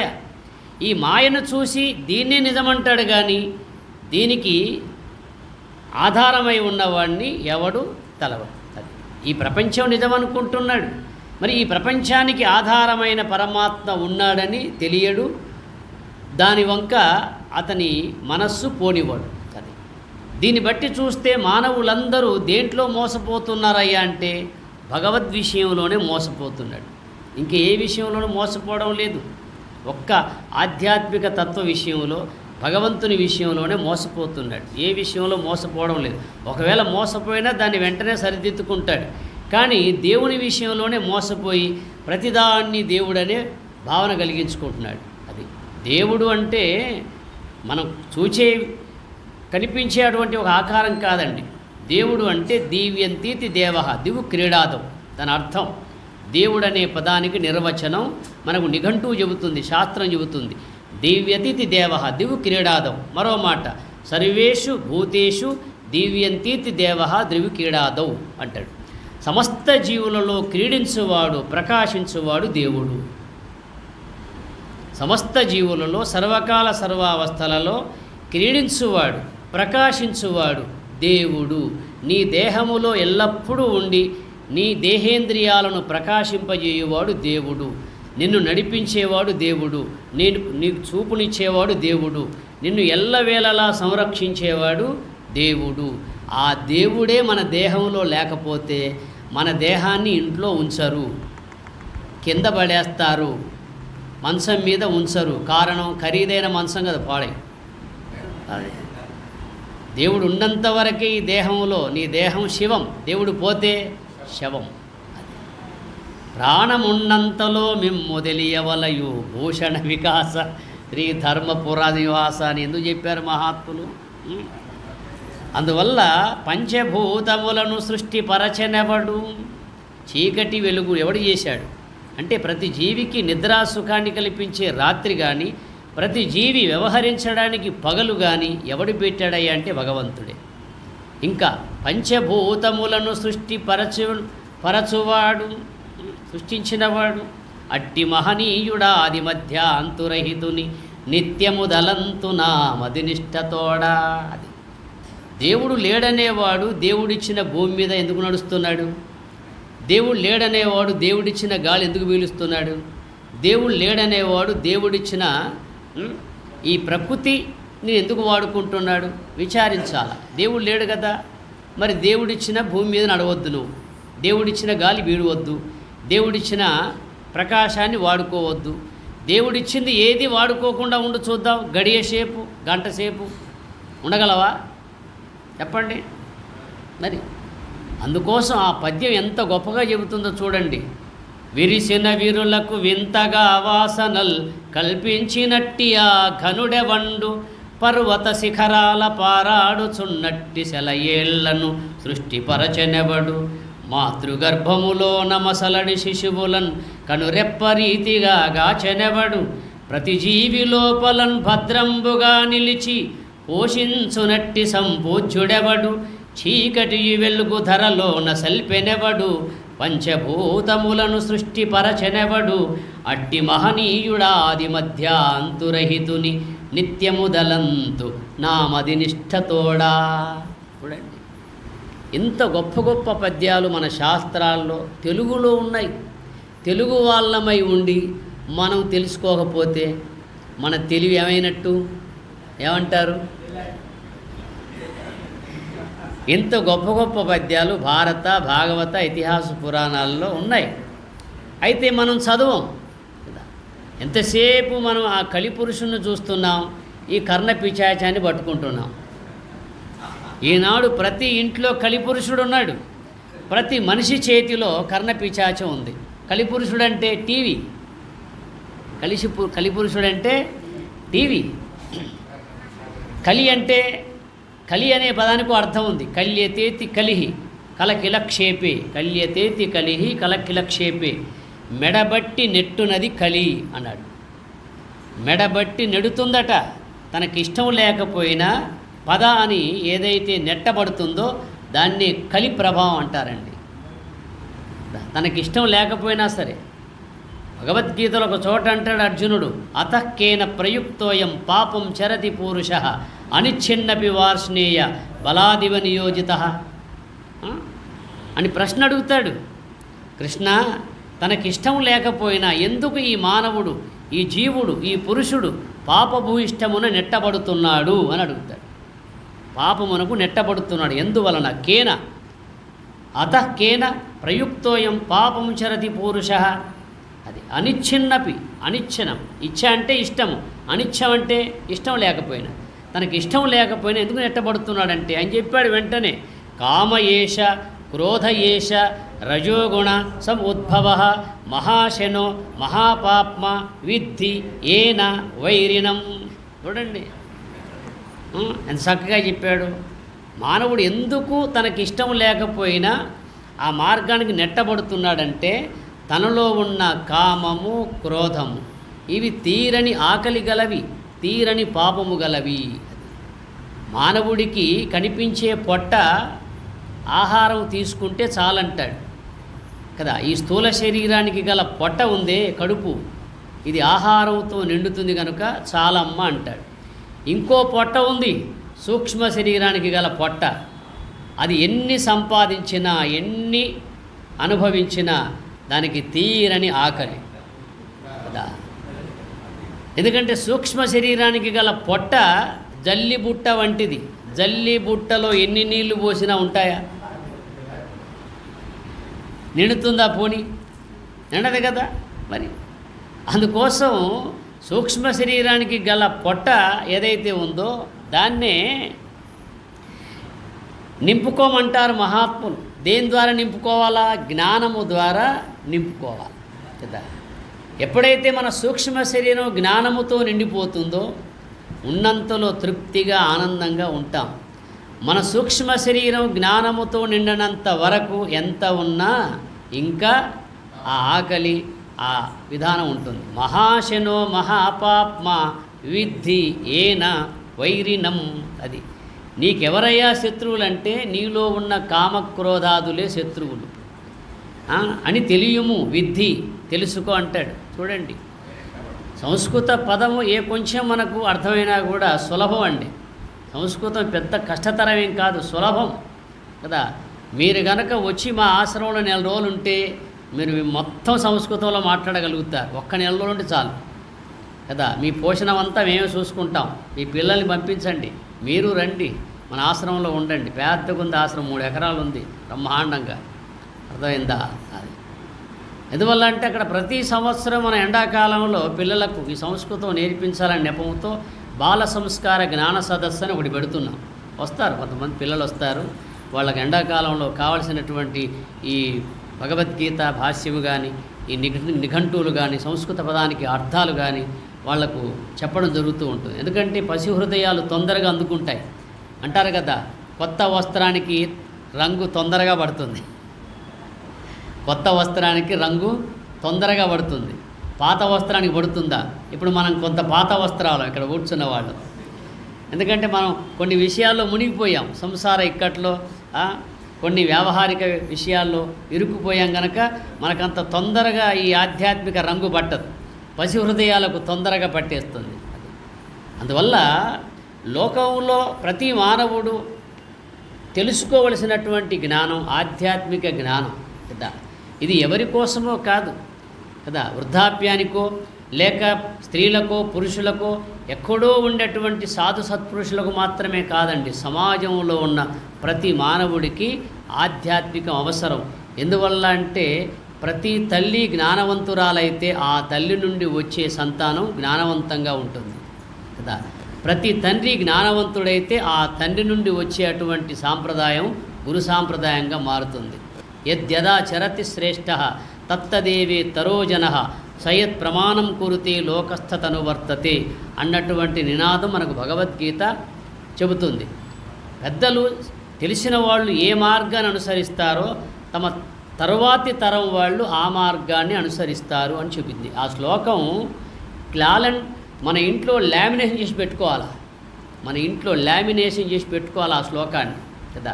అంటే మనం ఏ మార్గంలో ఉంటామో మన తరువాతి తరం ఆ మార్గంలో ఉంటారండి. ఇంతే అందులో దాంట్లో ఉన్నటువంటి సందేశం ఏమిటంటే పెద్దలు ఏ మార్గంలో ఉంటారో, శ్రేష్ఠుడైన వాళ్ళు ఏ మార్గాన్ని చూపుతారో తరువాతి తరం అదే మార్గంలో పయనిస్తుందని ఆ శ్లోకం అర్థం. దాన్ని మన వైపు తిప్పుకుంటే, ఆ శ్లోకం యొక్క అర్థం మన వైపు తిప్పుకుంటే మనం ఏ మార్గంలో ఉంటామో మన తరువాతి తరం అదే మార్గంలో ఉంటాం. చూడండి, ఇప్పుడు కాస్త విచారిద్దాం. ఇప్పుడు తెల్లవాడు పోయాడు, స్వాతంత్రం వచ్చిందని మనం బాగా ఆనందపడుతున్నాం. ఎన్నేళ్ళు అయిందయ్యా స్వాతంత్రం వచ్చిందంటే 75 ఏళ్ళు అయిపోయిందండి, వజ్రోత్సవం కూడా జరిగిపోయింది అనుకుంటాం మనం కదా. సరే, తెల్లవాడు భౌతికంగా పోయినట్టుగా ఉంది కానీ ఆంతరికంగా ఉన్నాడా లేదా చెప్పండి. తెల్లవాడు భౌతికంగా పోయాడు, భారతదేశం నుండి పోయాడు, కానీ భారతీయుల హృదయంలో మాత్రం ఉన్నాడా లేదా? వాడు భౌతికంగా స్థూలంగా వెళ్ళిపోయాడు, సూక్ష్మంగా మాత్రం ఉన్నాడు. వాని అలవాట్లు, వాని భాష, వాని వేషం, వాని విధి విధానం, వానివన్నీ మనం పెంచి పోషిస్తున్నాం ఈ దేశంలో. నేను మీకు ముందే చెప్పాను కదా, మన భారతీయులకు ఉండబడినటువంటి బుద్ధి బలాన్ని, మనకు ఉండబడిన కండబలాన్ని రెండింటినీ వాడు నాశనం చేసి వాడు జెండా పాతుకున్నాడు. చూడండి, ఇప్పటికీ గెలుస్తూనే పోతున్నాడు. ఒకప్పుడు మనం చూడడానికి కొన్ని ఛానళ్ళు ఉండేవి, టీవీలో కొన్ని మాత్రం ఛానళ్ళు ఉండేవి. దూరదర్శన్ ఉంది, ఏదో అందరూ చూసే విధంగా ఉండేది. ఓ సినిమా వస్తే అందరం చూసే విధంగా ఉండేది. ఇప్పుడు టీవీ కూడా ఎవరికి వాళ్ళే చూసే విధంగా ఉన్నాయి అందులో దృశ్యాలు కదా. అందరూ కలిసి అమ్మ, నాన్న, పిల్లలు, భార్య, భర్తలు, కుటుంబం అంతా కూర్చొని చూసే విధంగా ఉన్నాయా? అందులో లేవు. ఎందువల్ల అంటే అంత ఈ విషయ ప్రపంచం పెంపొందింపజేసి మన యొక్క మనస్సును లాగేస్తూ ఉంది. ఆ కలిపురుషుడు మనల్ని లాగేసి అందులోకే నెట్టేస్తూ ఉన్నాడు. ఈ విధంగా నెట్టబడుతూ ఉన్నాం మనం. మనకి ఇష్టం లేకపోయినా ఆ వైపు పోతున్నాం. పోకపోతే నడవదు కదా. ఎవరో వస్తారు మన ఇంటికి, కుండలో నీళ్ళు ఇస్తే వాళ్ళు అంటారు మీ ఇంటి ఫ్రిడ్జ్ లేదా అంటారు. మీ ఇంటి ఫ్రిడ్జ్ లేదా అనేసరికి మనం ఏమనుకుంటాం, ఈ అప్పు చేసైనా పర్వాలేదు ఫ్రిడ్జ్ తెచ్చి పెట్టుకోవాలి. మీ ఇంట్లో టీవీ లేదా అంటే టీవీ కావాల్సిందే. ఒకవేళ కర్మగాలి బ్లాక్ అండ్ వైట్ ఉంటే అరే ఇంకా బ్లాక్ అండ్ వైటే ఉందా అనేసరికి నా మోసి అంతే తెచ్చిపెట్టుకుంటాం. అంటే ఈ విధంగా మనకి ఇష్టం లేకుండా దాన్ని సమకూర్చుకుంటున్నాం. మనకి ఇష్టం లేకపోయినా ఏదో సరిపోతుందని మనం అనుకున్నా ఎదుటి వాని దృష్టిలో మనం తక్కువైపోతూ ఉంటాం. వాళ్ళ కోసమైనా మనం అందులో నెట్టబడుతూ ఉన్నాం. ఈ విధంగా ఎంత నెట్టబడుతున్నప్పుడు కూడా మన సంస్కృతిని, సాంప్రదాయాన్ని, మన సనాతన ధర్మాన్ని విడవకుండా ఉండడం అనేది ప్రధానంగా ఉండాలి. నువ్వు లోకంలో ఎంత భోగభాగ్యాలు అనుభవించినా కూడా అవన్నీ దేహ సుఖాన్ని పెంపొందింపజేస్తాయి తప్ప ఆత్మసుఖాన్ని కలిగించలేవు, మనలో ఉన్న అజ్ఞానాన్ని తొలగించలేవు. అందుకోసం తెల్లవాడు భౌతికంగా పోయినా కానీ ఆంతరికంగా ఉన్నాడు. భారతదేశం నుండి పోయినా కూడా భారతీయుల హృదయంలో మాత్రం తిష్ట వేసుకొని ఉన్నాడు. అందుకోసం ఆ ఉన్నవాణ్ణి మనము ఎలా పోనిచ్చాలి అంటే వాళ్ళ సంస్కృతిని మరిచి మన సంస్కృతిని అనుసరించడమే. ఈనాడు ప్రతి తల్లి, ప్రతి తండ్రి పిల్లలకు పుట్టినరోజు పండుగలు చేస్తున్నారండి. మా ఉపన్యాసం విన్న తర్వాత ఎవరు ఆ విధంగా చేయరండి. మా ఉపన్యాసం కనుక మీరు వారం రోజులు వింటే దీపాలు ఆర్పే ప్రయత్నం చేయరు ఎవరు. ఆ విధంగా ఉంటుంది మా ఉపన్యాసాలు. మీరు యూట్యూబ్లో చూడండి, ఎక్కడైనా చూడండి.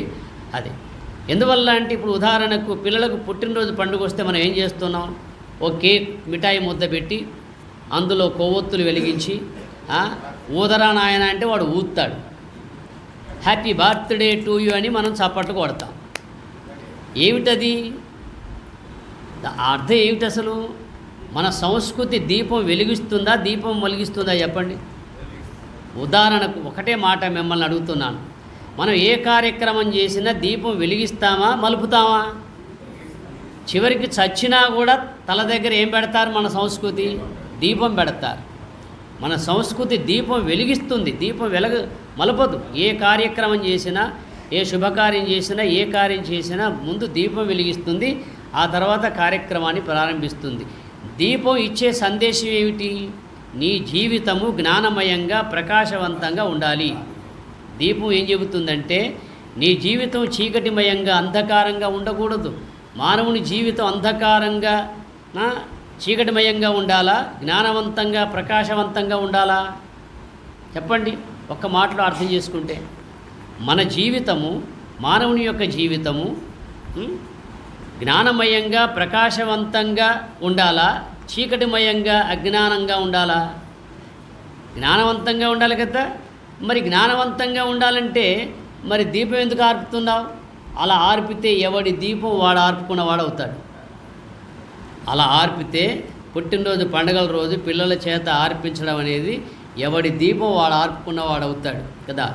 అలాంటి పండుగలు వస్తే గుడికి వెళ్ళడమో, గురువు దగ్గరికి వెళ్ళడమో, అర్చన చేయించడమో, ఇంకా మనకు ధనం ఉంటే ఏదో వస్త్రదానమో అన్నదానమో ఏదో ఒక దాన సంస్కారం చేయడం లాంటివి చేసుకోవాలి తప్ప పాశ్చాత్య దేశాల యొక్క అలవాట్లను మనం తెచ్చిపెట్టుకొని మనం బలి కాకూడదన్నదే మన ధర్మాన్ని మనం కాపాడుకునే అవకాశం ఉంది. అందువల్ల ఇకనైనా ప్రతి తల్లి ప్రతి తండ్రి ఆ విధానాన్ని అనుసరింపక మన శాస్త్రాలు ఏం చెబుతున్నాయి, మన మహర్షులు ఏ మార్గాన్ని అనుసరించారు, మనం ఏ మార్గంలో పయనిస్తున్నాం, ఈ 3 విషయాలు మీరు దృష్టిలో పెట్టుకుంటే ఈ 5 రోజులు తప్పకుండా ఇక్కడికే వస్తారు.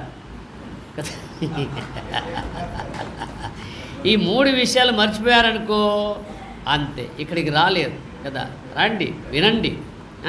వినడానికి ఏ రుసుము మాకు అవసరం లేదు. మీ మూఢ విశ్వాసాలు ఇక్కడ వదిలేయడమే మాకిచ్చే గురుదక్షిణ, అంతే తప్ప మేమేమీ కోరం. అర్థమైందా? అందుకోసం మన శాస్త్రాలు, మన వేదాంత పరిజ్ఞానం అనేది మహాత్ములు ఎంత గొప్పగా చెప్పారో వాళ్ళ నుంచి వచ్చినటువంటి వాంగ్మయాన్ని మనం శ్రవణం చేసి మననం చేసి మన జీవితాన్ని సుగమనం చేసుకొని ఆ మోక్ష ప్రాప్తిని పొందాలని చెబుతున్నాయి. అట్టి స్థితి సద్గురునాథుడు సర్వేశ్వరుడు మీ అందరికీ కలిగించాలని కోరుతూ తదీశ్వరుణ్ణి ప్రార్థిస్తూ హరి ఓం తత్సత్. ఓం సహనావవతు సహనౌ భునక్తు సహ వీర్యం కరవావహై తేజస్వినావధీతమస్తు మా విద్విషావహై. ఓం శాంతి శాంతి శాంతి. హరి ఓం తత్సత్.